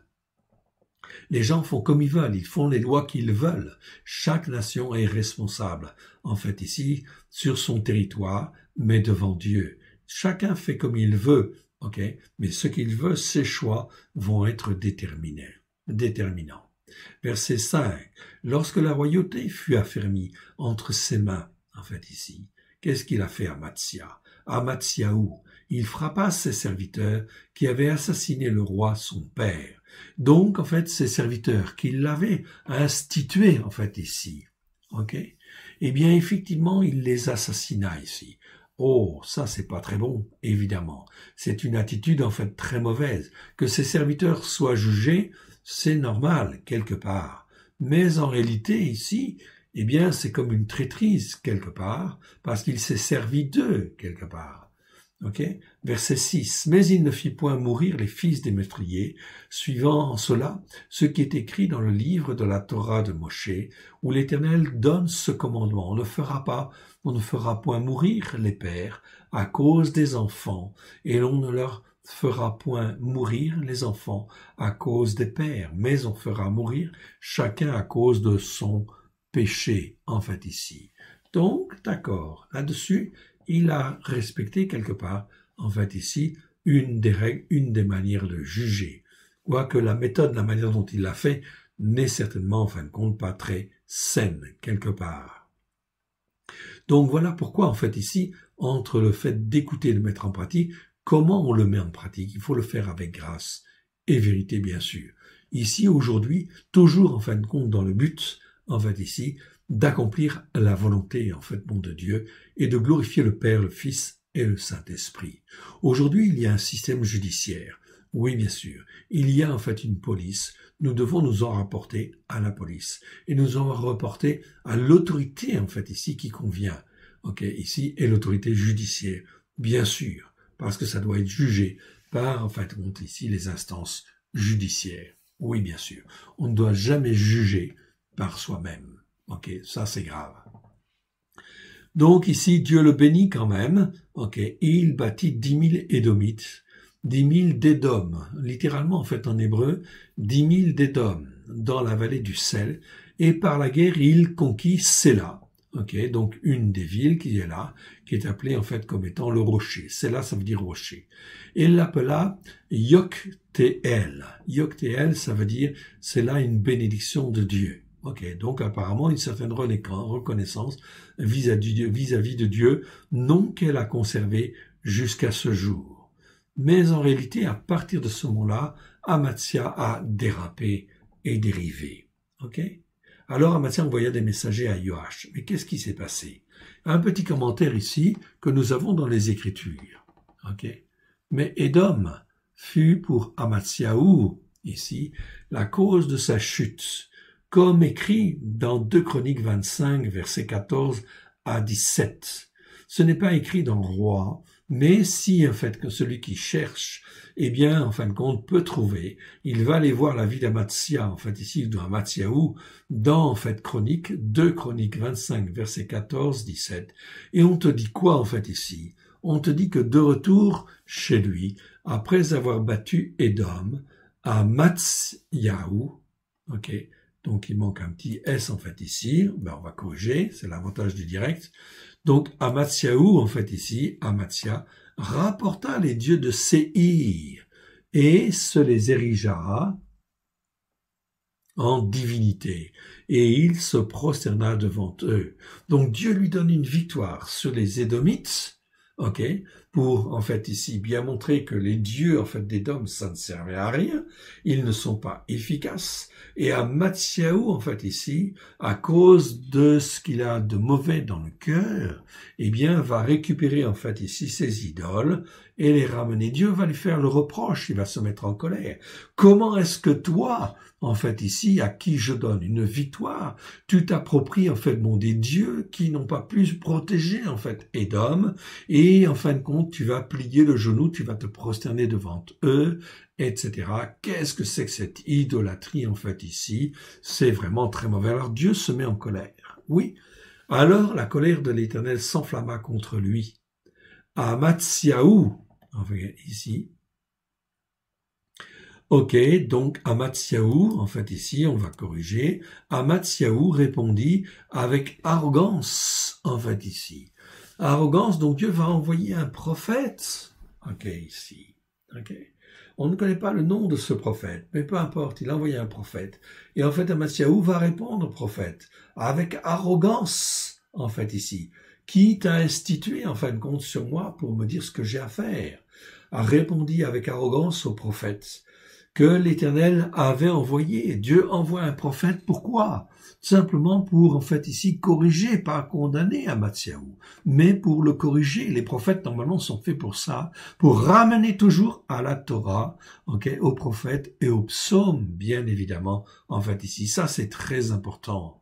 Voilà pourquoi, dans les temps qui viennent, eh bien, vous ne reconnaîtrez, en fait, un vrai prophète que s'il fait, en fait, ici, la volonté de Dieu et s'il est dans la charge, dans le travail que Dieu demande, c'est-à-dire de ramener, en fait, ici, à la Torah, aux prophètes et aux psaumes, afin que les hommes qui écoutent et qui mettent en pratique, qui observent et qui, en fait, se soumettent, puissent recevoir une bénédiction pleine et entière de l'Éternel Dieu. Ok, donc le prophète que l'Éternel avait envoyé, celui-ci lui dit alors que l'Éternel, ok, avait résolu de le perdre. Donc le prophète avait clairement averti qu'Amatzyahu, eh bien, en fin de compte, puisque tu te comportes avec orgueil, puisque tu te rebelles et que tu persévères à te rebeller, et que le repentir se dérobe, en fait, aux yeux de l'Éternel, à cause de cela, Dieu a résolu de te perdre. Mon frère, ma sœur, ça nous parle, en fait, aujourd'hui.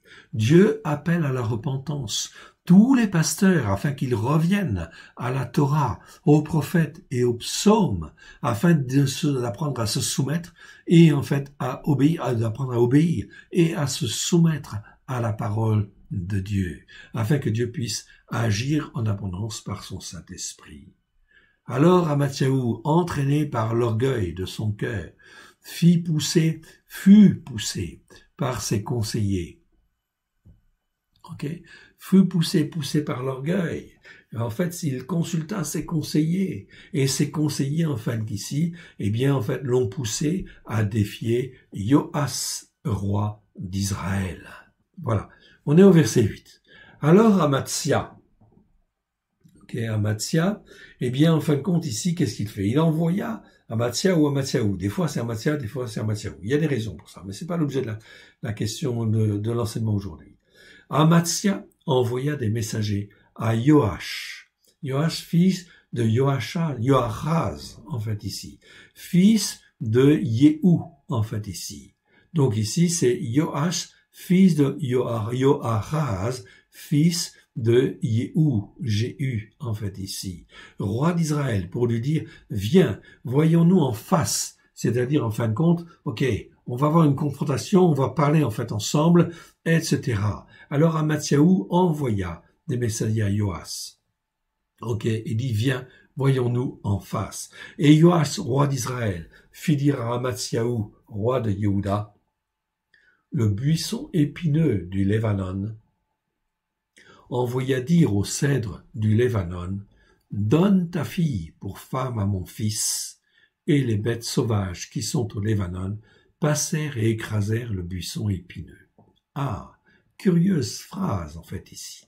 En réalité, dans nos traductions françaises, au lieu de buisson épineux, c'est marqué l'épine, mais ça ne veut pas plus dire. En fait, le buisson épineux, c'est mieux, en fait ici, parce qu'on compare en fait un buisson, un petit arbre, à un cèdre du Liban. Un buisson, mais un buisson qui est épineux. Donc un petit arbre épineux, donc pas très agréable quelque part, en fait ici. Donc Joach est en train de dire, en fait ici, Amatsiaou, pardon, dit, en fait ici, le buisson, en fait ici, épineux, du Lébanon, envoya dire au cèdre du Lébanon, donne ta fille pour femme à mon fils, et les bêtes sauvages qui sont au Lébanon passèrent et écrasèrent le buisson épineux. Qu'est-ce que ça veut dire? C'est simplement une provocation, en fait, ici, au travers de cette phrase. Au travers de cette petite phrase, c'est une allusion à Sichem. Souvenez-vous l'histoire de Sichem. Sichem, c'est quoi? C'est l'image, en fin de compte, d'un buisson, en fait, ici, d'un petit arbre, en fait, ici, et, en fin de compte, Yaakov, et, en fait, ici, et à Yaakov, qui est comparé au cèdre, qui est, en fait, ici, un homme spirituel de Dieu. Et les bêtes sauvages, en fait, ici, ce sont, en fait, ici, une allusion au fils de Yaakov, Lévi et, en fait, ici, Siméon, qui ravagèrent la ville, ok, contrairement à la volonté de Yaakov. C'est-à-dire qu'ils ont, en fin de compte, écrasé le buisson, en fait, aussi, quelque part, ou l'épine, en fait, ici. Ok. Contrairement à la volonté de Yaakov, dans Genèse 34. Joas, roi d'Israël, compare Amatsiaou, en fait ici, quelque part, en fait, au buisson, et se prend en fait lui-même pour le cèdre.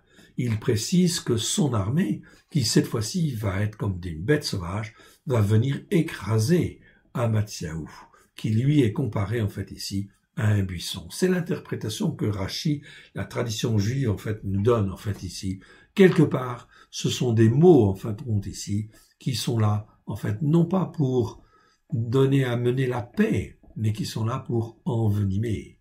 Le roi, en fin de compte, ici, en fait, d'Israël, est en train de dire, en fait, au roi de Juda, écoute, arrête, tu es un petit, en fait, roi dans cette situation, et ton armée ne fait pas le poids par rapport à la mienne. Alors, en fait, rentre chez toi. Ok. Il lui dit, en fait, verset 10, en fait, ici. Ok. Et Joas, roi d'Israël, fit dire à Amatsiaou, roi de Juda, le buisson épineux du Lébanon, envoya dire au cèdre du Lébanon, donne ta fille pour femme à mon fils, et les bêtes sauvages,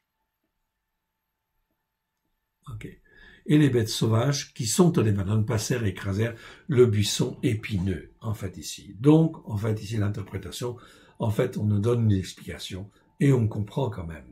Verset 10, tu as battu Édom. Donc ici, tu as battu Édom, ou tu as battu les Édomites, en fait ici. Tu as battu Édom et ton cœur s'élève. Donc, en fait ici, le roi d'Israël voyait l'orgueil, en fait ici, du roi de Juda, Amatsiah, etc. Ton orgueil, ton cœur s'élève. Jouis de la gloire, en fait, que tu as reçue, et reste chez toi. Pourquoi t'engager dans un désastre, en fait, ici? Donc, désastre, en fait, ici, qui amènerait ta ruine et celle de Yehuda. Donc, ne monte pas contre moi, en fait, ici, me faire la guerre et me provoquer, car, en fait, ici, quelque part, ça va te coûter cher. Donc, il est averti quelque part. il est averti qu'il ne doit pas monter. C'est un avertissement aussi, quelque part, de l'Éternel, qui, en fin de compte, ne souhaite pas que, en fait, ici, Amatsiah soit détruit, ou Amatsiaou soit détruit. Mais Amatsiaou ne l'écouta pas, pris dans son orgueil, et Joash, roi d'Israël, monta. Ils se virent en face, lui et Amatsiaou, roi de Yehuda, à Beth-Shemesh, qui est sur le territoire de Yehuda. Donc on est sur le territoire de Yehuda, à Beth-Shemesh, et là en fait Yehuda est battu. Yehuda fut battu par Israël, et chacun s'enfuit dans sa tente. Joash, roi d'Israël, fit prisonnier à Beth-Shemesh Amatsiaou, roi de Yehuda, fils de Joash, fils d'Arazia. Il vint à Yerushalayim et fit une brèche de 400 coudées, c'est-à-dire environ 200 mètres, dans la muraille de Yerushalayim, depuis la porte d'Éphraïm jusqu'à la porte de l'angle. Il prit tout l'or et l'argent et tous les vases qui se trouvaient dans la maison de l'Éternel, dans les trésors de la maison du roi. Il prit aussi des otages. Tiens, il avait des otages. Ça veut dire qu'Amatsiah avait des otages. Et il retourna à Shomrona, c'est-à-dire en Samarie. Qu'est-ce que c'est que ces otages? Le roi de Juda avait des otages? Ok, qu'est-ce que c'est que ces otages? Eh bien, en fait, ici, de manière claire, on le sait en fait très bien. Ces otages, en fait, qui c'étaient? Souvenez-vous, Amatsiah avait fait tuer en fait les pères, mais il avait peur, en fin de compte, d'une révolte et d'un soulèvement contre lui. Donc il avait enfermé dans ses palais, les palais royaux, tous ceux qui, parmi les autorités de Juda, avaient en fin de compte des fils, et il les avait enfermés, maintenant les fils prisonniers, afin que les pères, en fait ici, ne fomentent pas une révolte contre lui. Il était, en fait ici, dans sa tête, complètement de travers, bien évidemment. On voit là l'iniquité, en fait ici, dans laquelle ils sont retenus, en fait, prisonniers. Et Amatsiaou avait enfermé dans son palais afin de prévenir un soulèvement de leur père contre lui. Amatsiaou craignait un soulèvement des pères contre lui, comme ce fut le cas avec son propre père, Joash. Vous voyez, mon frère, ma sœur, eh bien, c'est important, en fin de compte, d'être émondé, d'être façonné. Sinon, on prend des décisions, en fin de compte, erronées. Je cite en fait ici cet exemple parce que cela nous parle. Si je ne suis pas instruit sur la Torah, les prophètes et les psaumes, forcément je ne raisonne pas bien. C'est impossible. Mon frère, ma sœur, okay, et là je parle à tous les pasteurs ou les responsables spirituels qui sont des autorités quelque part. Okay. Et qui, en fin de compte, ici, Dieu, en fait, ici, appelle à la repentance, afin que les pasteurs puissent revenir, bien évidemment, à la Torah, au prophète, au psaume, à la lumière de Yeshua. Mais aussi, en fait, que les brebis ne puissent pas être retenues comme otages, en fait, ici, de la théologie du remplacement, mais au contraire, qu'ils puissent aussi bénéficier de cette grâce merveilleuse que de venir sur la Torah, en fait, les prophètes et les psaumes. Ça, effectivement, c'est extrêmement important. Sinon, qu'est-ce qui se passe? Eh bien, il y a endurcissement du cœur. Et là, en fait, ici, eh bien, Juda va être dépouillé. La muraille va être, comment dire, il va y avoir une brèche énorme. Et en fait, ici, l'or, l'argent, les vases qui sont dans la maison de l'Éternel, ce qui était précieux dans la maison de l'Éternel, va être emmené. Alors, si vous ne voulez pas perdre quelque part, vous qui êtes les autorités de telle entité ou telle autre entité, si vous ne voulez pas perdre tous les trésors, en fait, que Dieu a pu vous donner, alors il faut vous soumettre à l'Éternel Dieu, se repentir et, en fin de compte, se soumettre à la volonté de Dieu. Obéir, apprendre à obéir et se soumettre, à défaut de quoi, eh bien, en fin de compte, ça risque de poser de graves problèmes, en fait, ici pour la suite, des conflits, des discordes, etc. On ne peut pas retenir en otage les brebis de l'Éternel. Ça, c'est une chose certaine. Attention donc à ce que, en fait, ici, vous faites. Et il retourna à Shomrona, c'est-à-dire en Samarie, en fait, ici, dans le pays de Samarie. Les restes des actions de Joach, ce qu'il a fait, ses exploits, et la guerre qu'il eut avec Amatsiaou, roi de Yehuda, cela n'est-il pas écrit dans le livre de Divret Yamim? Divret Yamim, c'est des annales, c'est en fait le livre des chroniques, tout simplement, des rois d'Israël. Joach se coucha avec ses pères et fut enterré à Shomron. Shomron, c'est pas Shomrona, donc Shomron, c'est la ville, et Shomrona, c'est en fait le pays de Samarie. Shomron, c'est la ville de Samarie. En hébreu, on fait la distinction. Il fut enterré à Shomron avec les rois d'Israël, et Yarovam, son fils, régnait à sa place. Jéroboam, mais ça c'est Jéroboam II, en fait, ici. Ok. Très bien. Nous avons donc, en fait, ici, fait un passage pour montrer, en fait, ici, qu'il est très important, en fait, ici, de faire attention à son cœur, de faire attention à son âme, et, en fin de compte, d'apprendre à obéir et à se soumettre. Il y a un seul Dieu, c'est Elohim. Il y a un seul Seigneur, Sauveur et Maître, c'est Yeshua. Et nous sommes des brebis. Et nous sommes tous des brebis avec des niveaux de formation différents. Ok, nous venons de différents endroits, peu importe d'où nous venons, mais il faut en fin de compte ici venir faire allégeance au seul Dieu unique et vrai, c'est-à-dire à Elohim, le Dieu d'Abraham, de Yitzhak et de Jacob. Et il faut bien évidemment apprendre à obéir et à se soumettre. Dieu va le voir. Si tu commences à faire les fêtes de l'Éternel, c'est très bien. Tu commences à rentrer dans l'obéissance, c'est très bien. Et là, tu sers de témoignage à d'autres, afin effectivement qu'ils puissent être sauvés. Mais si toi-même, tu ne commences pas à être un consacré, c'est-à-dire un nésir parmi tes frères, comme Yosef a été un nésir parmi ses frères, donc lui aussi a été émondé, ok, mais il avait un cœur pour servir l'Éternel. Donc Dieu, l'Éternel, notre Dieu, cherche des cœurs pour en fait faire des nazoréens, des consacrés qui deviennent des consacrés consacrants au travers en fin de compte du message de Christ. Terminons les Haftarot avec le psaume 67. C'est un psaume qui concerne les nésirs, qui concerne les consacrés. C'est un psaume que l'on lit en fait à la sortie du Shabbat. Pourquoi? Parce que le Shabbat, on était dans le repos, puis en fait on était rempli, en fin de compte, rempli en fait ici de Dieu, de sa présence, de sa parole, et en fin de compte maintenant, on va rentrer dans la semaine, donc en fait dans le témoignage. Témoignage vis-à-vis des autres, mais il faut que l'onction soit forte. Alors on prend le psaume 67 afin de se fortifier.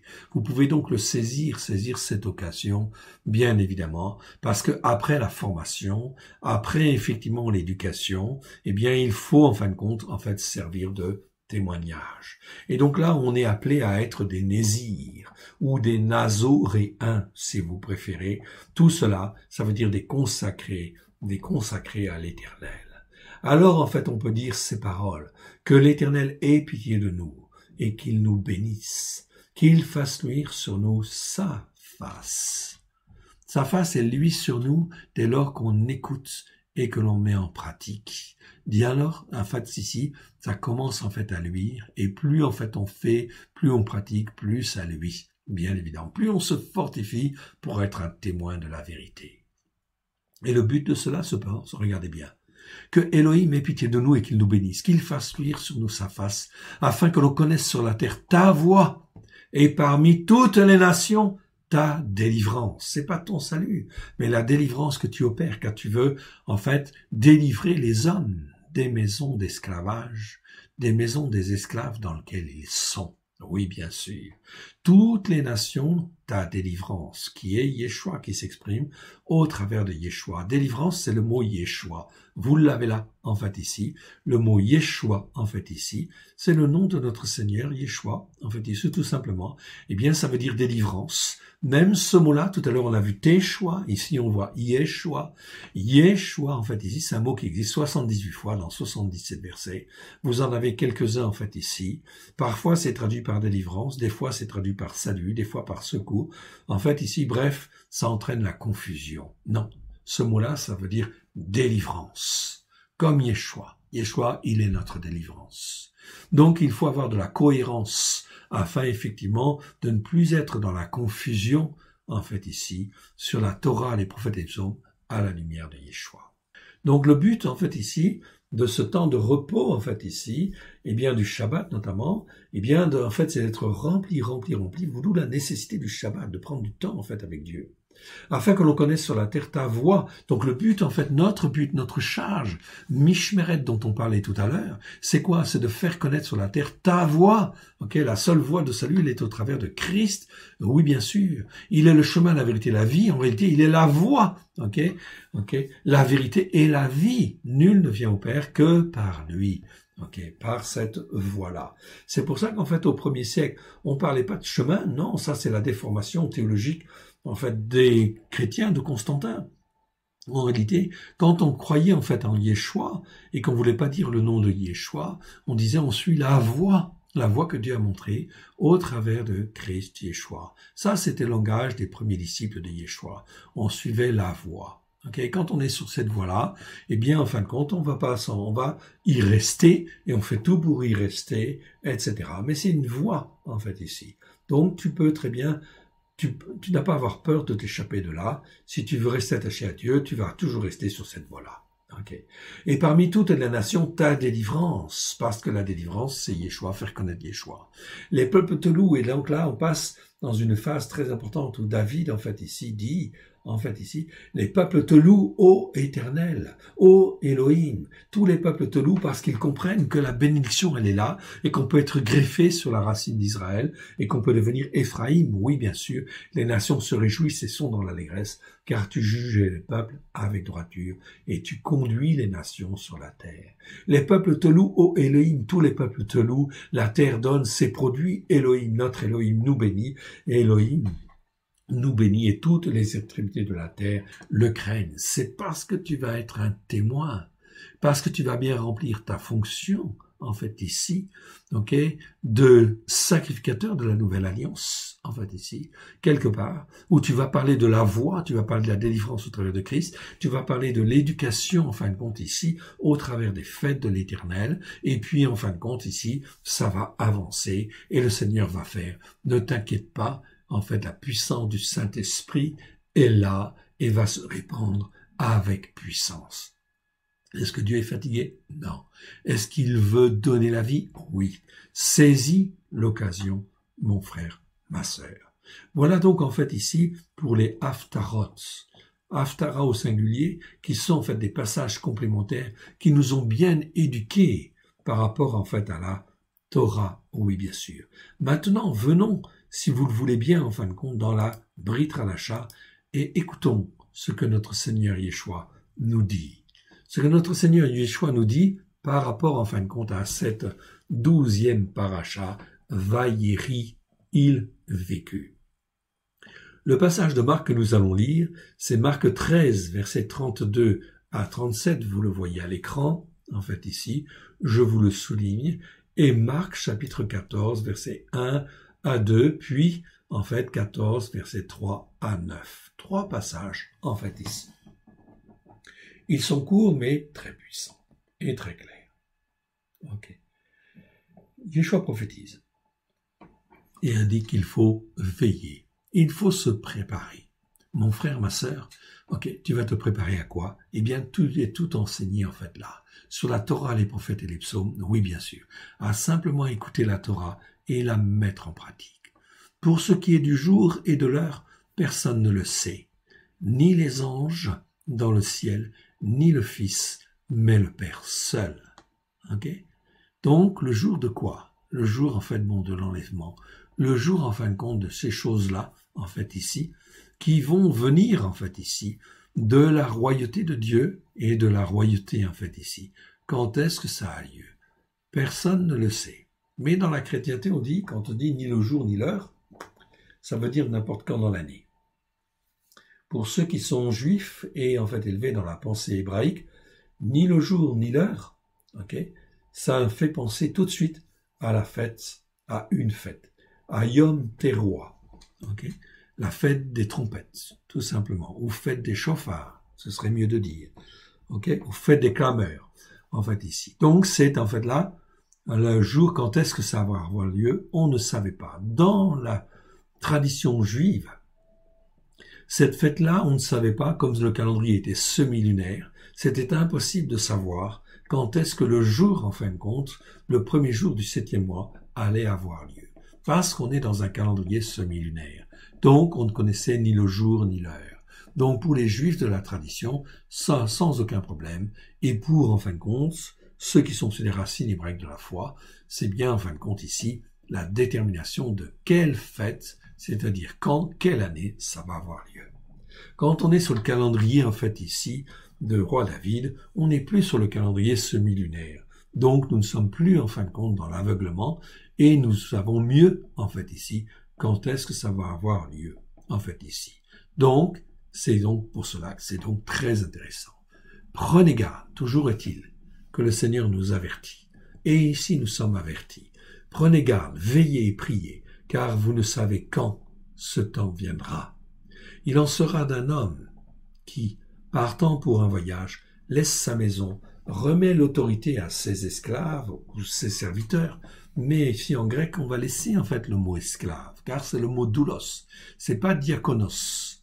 Diakonos on peut le traduire par serviteur, mais si je traduis diakonos par serviteur, alors doulos je peux pas le servir, le traduire par esclave, par serviteur, je dois le traduire par esclave. Parce qu'un esclave, c'est un serviteur qui est totalement obéissant et totalement soumis. Donc, c'est une bonne définition. Et Paulos dit, moi je suis esclave. Il dit pas serviteur de Christ. Il dit, je suis esclave de Christ. Pétros dit la même chose. Je suis esclave de Christ. Alors, nous devons apprendre à nous dire nous-mêmes, à être esclaves de Christ. Et en fait, à ne pas briguer tel poste ou tel autre poste, mais en fait à dire, moi je veux être esclave, je veux être dans l'obéissance et la soumission à Dieu et faire ce que Dieu me demande, point à la ligne. Et qui indique à chacun sa tâche, remet l'autorité à ses esclaves, c'est Christ qui est le chef, bien évidemment, et qui indique à chacun sa tâche, c'est-à-dire, c'est le mot mishmeret qu'on a vu tout à l'heure, en fait ici, à chacun sa tâche, et ordonne. En fait, ici, on va voir au gardien de la porte de veiller. Ah, tiens, on te parle de gardien de la porte ici. Au portier de veiller. Tout roros, un mot qui est rare, qui existe 4 fois dans 4 versets. C'est vrai que ça veut dire portier en fait aussi, mais ça veut dire gardien de la porte. C'est celui qui veille à la porte pour ne faire entrer que ce qui est acceptable. Eh bien, nous, c'est la même chose. Nous devons être comme des gardiens de la porte. La porte de quoi? De notre âme.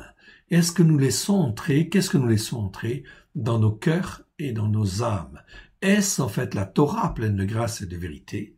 Ou est-ce que je fais rentrer d'autres doctrines, d'autres enseignements, et qui ne sont pas sains, qui vont me polluer? Non, je dois être un gardien de la porte qui veille, en fait ici, qui veille quoi? Qui veille sur son âme, en fait ici.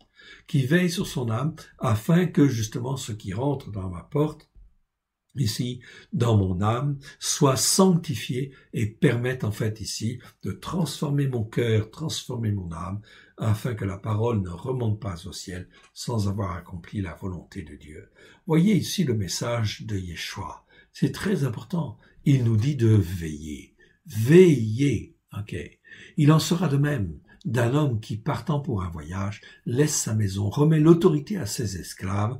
Donc ici, Yeshua, même chose. En fait, il remet l'autorité. Il remet ici l'autorité à ses esclaves, à ses disciples, indique à chacun sa tâche et ordonne au gardien de la porte de veiller. Veillez donc, car vous ne savez quand viendra le Seigneur de la maison. Ou le soir, ou au milieu de la nuit, ou au chant du coq le matin, ou le matin, en fait ici. Craignez qu'il ne vous trouve endormi à son arrivée soudaine. Ce que je vous dis, en fait, je le dis à tous, veillez. Donc, Yeshua nous dit aujourd'hui, en fait, ici, de faire attention et de veiller. Si nous sommes, en fait, veillants, si nous veillons, si nous faisons attention, Dieu le voit, Dieu va nous garder. C'est cette attitude de cœur que nous devons avoir, semaine après semaine. Voilà pourquoi il faut s'entretenir avec cette parole de Dieu, qui est une parole prophétique, dans le but de nous aider et de nous fortifier. Amen.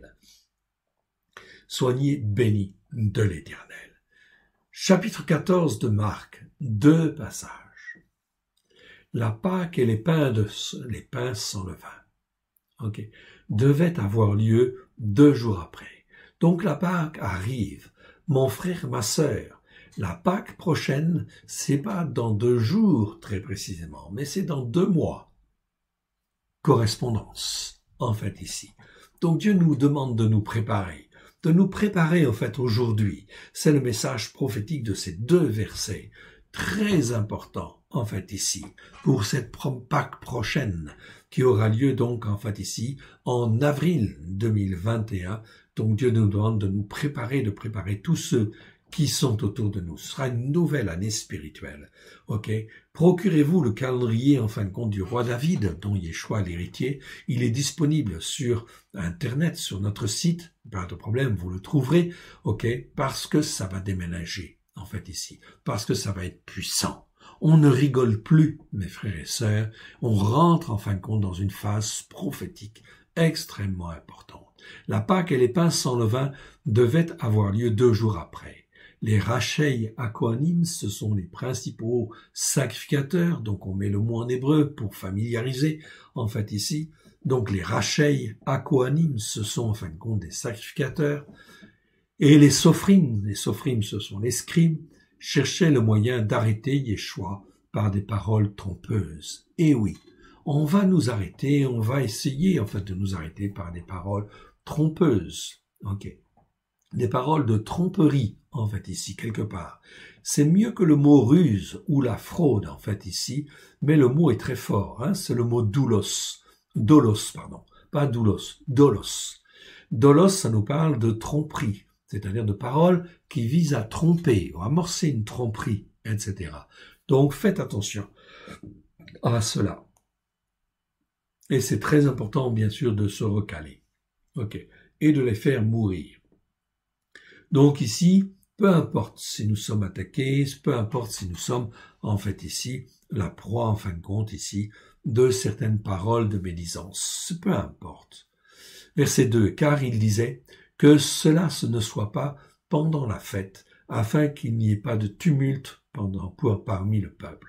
Donc il disait, il voulait saisir, en fait ici, les autorités, les Rachei Akohanim, les autorités spirituelles qui étaient là, qui étaient dans l'hypocrisie religieuse, en fait ici, et les Sophrim.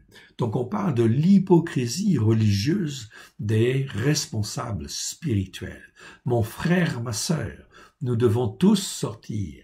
Tous les pasteurs doivent sortir de la théologie du remplacement, dénoncer en fait ici les fausses doctrines qui viennent de Constantin, demander pardon, se repentir, revenir vers l'Éternel sur la montagne de Sion, à la gloire de l'Éternel, Dieu au travers de Christ Yeshua. C'est impératif en fait ici, de manière à ne pas rester en fait ici dans leur position et de retenir captifs des brebis en fait qui appartiennent à l'Éternel. Les brebis appartiennent à l'Éternel. Il a payé le prix pour les racheter et le fait de tenir en otage en fin de compte des brebis, de les retenir enfermés, ça pose en fait un problème grave en fait ici. Extrêmement grave. Yeshua est honoré et il sera honoré. On va terminer donc avec ce passage ici, donc du verset 3 au verset 9 du chapitre 14. Comme Yeshua était à Bethania. Bethania, c'est Béthanie. Qu'est-ce que ça veut dire Bethania? Bethania, en fin de compte ici, c'est la maison de la, en araméen, maison de l'affligé de l'Éternel. plutôt que la maison des dattes non mûres. Dans la tradition chrétienne, on donne une interprétation, on dit que Bethania, ça veut dire en fait ici la maison des dattes non mûres, ou des dattes pas mûres. Bon, peut-être. Mais en réalité, en fait, si on recherche la signification en hébreu et en araméen, c'est plutôt en fait la maison de l'affligé de l'Éternel. Donc ici, Dieu, en fait ici, va faire tout un certain nombre de choses afin que les hommes et les femmes soient dans l'affliction quelque part, en fait ici. Mais Yeshua est là. Comme Yeshua était à Beth-Ania, il est dans la maison de l'affligé, dans la maison de celui qui est affligé de l'Éternel, en fait ici. Donc les circonstances vont être tellement dures que Dieu, en fin de compte ici, prévoit que Christ, en fait, soit là, près de celui qui est affligé, prêt à se repentir. Dans la maison de Chiméon. Chiméon, c'est celui qui entend, déjà d'une part, mais celui-là, il est lépreux. Donc on est ici dans une maison, en fait ici, spirituelle quelque part, mais qui est affligée et où il y a, en fin de compte, des choses qui ne sont pas pures. Il y a le lépreux, en fait ici. Mon frère, ma sœur, n'est-ce pas l'image, en fin de compte, de beaucoup de maisons spirituelles qui sont sur la théologie du remplacement, en fait, là, où il y a une lèpre spirituelle qui est là et qui ronge. Une femme entra pendant qu'il se trouvait à table. Et Yeshua, en fin de Messie, lui, le Nazoréen, il vient manger dans une maison de lépreux. Yeshua, il vient manger avec qui il veut, en fait, ici, dès lors qu'il voit un cœur qui est prêt à se repentir. La femme entra pendant qu'il se trouvait à table. Elle tenait un vase d'albâtre qui répandait un parfum de nard pur, de grand prix, et ayant rompu le vase, elle répandit le parfum sur la tête de Yeshua. Okay. Cette femme vient, elle a une attitude en fait repentante, mais elle vient honorer, elle vient dire en fait ici, c'est là en fin de compte, celui qui doit être honoré, en fait qui mérite un parfum de pur nard et de grand prix en fait ici, car ce qu'il veut donner a vraiment énormément de valeur. Il n'y a rien qui équivaut. Et là, quelques-uns s'exprimèrent entre eux leur indignation. À quoi bon perdre ce parfum-là, ce parfum qui est vendu qui a un tel prix? On aurait pu, en fait, vendre ce parfum-là dont on parle là, Donc là, il y a une insistance du Saint-Esprit, ce sont des tautologies, en fait, ici, des petits mots qui sont rajoutés pour dire, en fait, ça, c'est très important. Plus de 300 deniers. Un denier, en fin de compte, c'est l'équivalent, en fin de compte, du salaire d'une journée d'un ouvrier, et 300 deniers, c'est, en fait, une année de salaire, en fait, ici. Et les donner aux mendiants, aux pauvres. Mais ici, c'est ptokos, donc on va dire aux mendiants, en fait, ici. Bon, on peut traduire par pauvre aussi, mais ce mot-là, parfois, a une connotation spirituelle. C'est pas seulement le pauvre, en fin de compte, qui est pauvre, mais c'est aussi le pauvre qui mendie, qui cherche la parole de Dieu, en fait, ici, quelque part, qui est demandeur, en fait, ici. Et ils s'irritèrent contre cette femme. Mais Yeshua dit, laissez-la, son attitude est excellente. Pourquoi lui faites-vous de la peine? Elle a une très bonne attitude, en fait, ici, de repentance, et en fait, elle fait une excellente action. Elle ne dit pas, elle fait une bonne action à mon égard. Non, il n'utilise pas le mot bon, agathos. Ici, c'est kalos. C'était une excellente action à mon égard, car vous avez toujours des mendiants, et vous aurez toujours, en fin de compte, des gens qui cherchent, oui, bien sûr, parmi vous. Et vous pouvez leur faire du bien, si vous voulez. Leur donner quoi? La parole, en fait, bon de Dieu. C'est ça le principal, en fait, ici. Quand vous voulez, mais vous ne m'aurez pas toujours. Yeshua insiste, vous ne m'aurez pas toujours. Yeshua est là. Et il est là pour nous expliquer, en fait, la parole de Dieu, en fait, ici, d'une manière précise. Cette femme-là est donc un témoignage quelque part. Elle souligne l'importance de la parole de Dieu, de Yeshua, qui est la parole de Dieu. Il mérite en fait ici le plus beau des parfums parce que c'est au travers de lui que nous avons la délivrance. C'est au travers de lui que l'on peut être formé, façonné à la gloire de Dieu et devenir un peuple qui est façonné sur en fait les racines d'Abraham, d'Isaac et de Jacob. Le parfum le plus précieux, en fait, ici. Une année de salaire, mon frère, ma sœur. Ah, c'est quelque chose. Ce que cette femme-là a fait, elle l'a fait. Et elle a d'avance embaumé mon corps pour la sépulture. Donc ici, Yeshua annonce qu'il va mourir. Il va être non seulement rejeté, mais on va le crucifier, il le sait. Et cette femme-là, en fait ici, elle embaume mon corps, qui est en fait ici, mon corps, qui est, dans lequel je vis, en fait ici, mais qui est le plus précieux, en fait ici, que vous avez à votre disposition aujourd'hui. Amen, je vous dis. Partout où cette bonne nouvelle-là sera proclamée à haute voix, voilà ce que le Seigneur, en fait, ici, nous charge. C'est en fait de dire que la parole, la bonne nouvelle, c'est dire que Yeshua est venu. Il est la voie, il est le salut. En fait, ici, il est la délivrance, il est notre victoire. Ok, c'est par lui que nous rentrons dans la voie de salut de Dieu, la voie de la victoire, la voie de la délivrance. Ok, ça c'est une bonne nouvelle et tout est accompli en fait à la croix. Ok, et en fait ici il suffit de la proclamer. Kérousso en fait ici, ça veut dire non pas prêcher. Kérousso en fait ici, vous avez le mot. Le mot en fait ici, je vous le montre. Kérousso.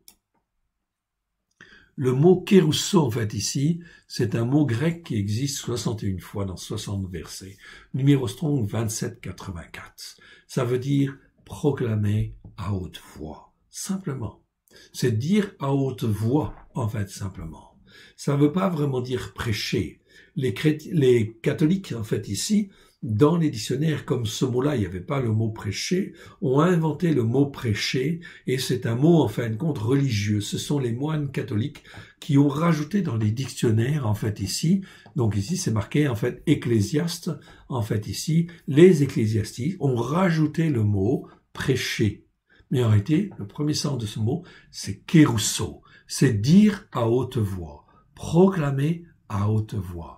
Tout ce que le Seigneur te demande, mon frère et ma sœur, c'est de dire à haute voix autour de toi que le Shabbat, en fait, ici, eh bien, c'est une obligation, bien sûr, c'est apprendre, en fin de compte, à obéir à Dieu et à se soumettre à Dieu, que la Torah est la vérité et que c'est une alliance avec l'Éternel Dieu et Dieu nous rachète afin que l'on puisse être sur sa voie. Tout est accompli, c'est là la bonne nouvelle, tout est accompli au travers de Christ Yeshua, pour que tu puisses être formé, façonné et être greffé sur la racine d'Israël, que tu puisses être Manassé, recevoir la bénédiction de Manassé si tu es juif, ou recevoir la bénédiction d'Éphraïm, en fait ici, si tu es non juif, afin, en fin de compte, qu'Éphraïm et Manassé puissent être un même peuple, en fait ici, avec, en fait, ici, Judas, oui, bien sûr, greffé sur la racine d'Israël, afin d'être un seul peuple, pour glorifier le Père, le Fils et le Saint-Esprit. Ce que cette femme a fait ici, c'est très important. Partout où cette bonne nouvelle sera proclamée à haute voix dans le monde entier, on racontera aussi en mémoire de cette femme-là ce qu'elle a fait. Cette femme ici reconnaît en fait ici, clairement, en fait ici, la beauté, en fait ici, de Yeshua, en réalité. Il méritait, en fait, un parfum merveilleux, pur, de nard, lui et lui seul. Pourtant, il était dans une maison où il y avait de la corruption, une maison de lépreux, peu importe, en fait ici, Yeshua est celui qui sauve. Il est en train d'accomplir pleinement ce que Dieu veut, mais il faut proclamer à haute voix, en fait ici, les fêtes de l'Éternel. proclamer à haute voix la parole, en fait, on dit ici, de Dieu, qui dit que Yeshua nous a rachetés afin que l'on puisse, en fait, exprimer, en fait, la parole de Dieu à haute voix. C'est tout. Tu n'as pas besoin de prêcher. Non. Prêcher, c'est un terme catholique. En fait, ici. Prêcher, c'est dire des choses, en fait, plein de choses qui souvent sont à côté, en fait, de la plaque. Non, prêche, en fait, ici, ne prêche pas, mais proclame la parole de Dieu à haute voix. Le Saint-Esprit va faire le reste. C'est lui qui va toucher les uns les autres. Sème, en fait, ici, à droite et à gauche. Ok, tu ne sais pas quand est-ce que ce que tu as semé va produire quelque chose, mais Dieu, en fait, ici, agira. Il fera sommer, il fera tomber la pluie, et la pluie fera germer en fait la semence dans tel cœur ou tel autre cœur, la pluie du Saint-Esprit en fait ici, et cette semence, elle va germer dans les cœurs, les juifs, les non-juifs, les croyants, les non-croyants, etc. Et ils vont venir à Dieu. Il suffit simplement de proclamer la parole de Dieu à haute voix. Mon frère, ma sœur, sois fortifié. Remettons ces instants au Seigneur. Merci Seigneur pour l'enseignement que tu nous as donné au travers de ces 3 vidéos. Oui, mon Dieu, mon Père, nous voulons te demander pardon pour nos péchés, nos transgressions, nos iniquités. Pardon, Seigneur, parce que nous n'avions pas compris. Pardon pour nos fautes, nos offenses. Mais nous venons vers toi, car nous voulons être des Nézir, des consacrés à toi, à la gloire de ton Saint-Nom. Plus précisément des Nazoréens, des gens qui ont le message de Christ et des disciples dans leur cœur et leur vie à la gloire de ton Saint-Nom, et qui témoignent que la Torah, c'est la vérité, à la gloire de ton Saint-Nom. Mon Dieu, mon Père, merci pour ce bon repas que tu nous as donné. Merci que nous puissions digérer et être fortifiés, que ta parole ne remonte pas au ciel sans avoir pleinement accompli ta volonté. Nous te rendons grâce dans le précieux nom d'Yeshua, afin que nous puissions être des témoins vivants et que toute la terre, comme c'est écrit dans le psaume 67, que nous puissions être des témoins, en fait ici, à la gloire de ton Saint-Nom. Nous te rendons grâce dans le précieux nom d'Yeshua.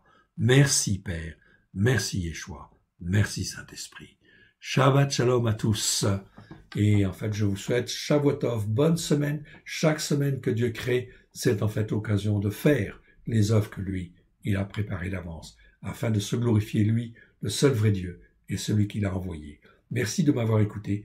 Que l'Éternel Dieu vous bénisse.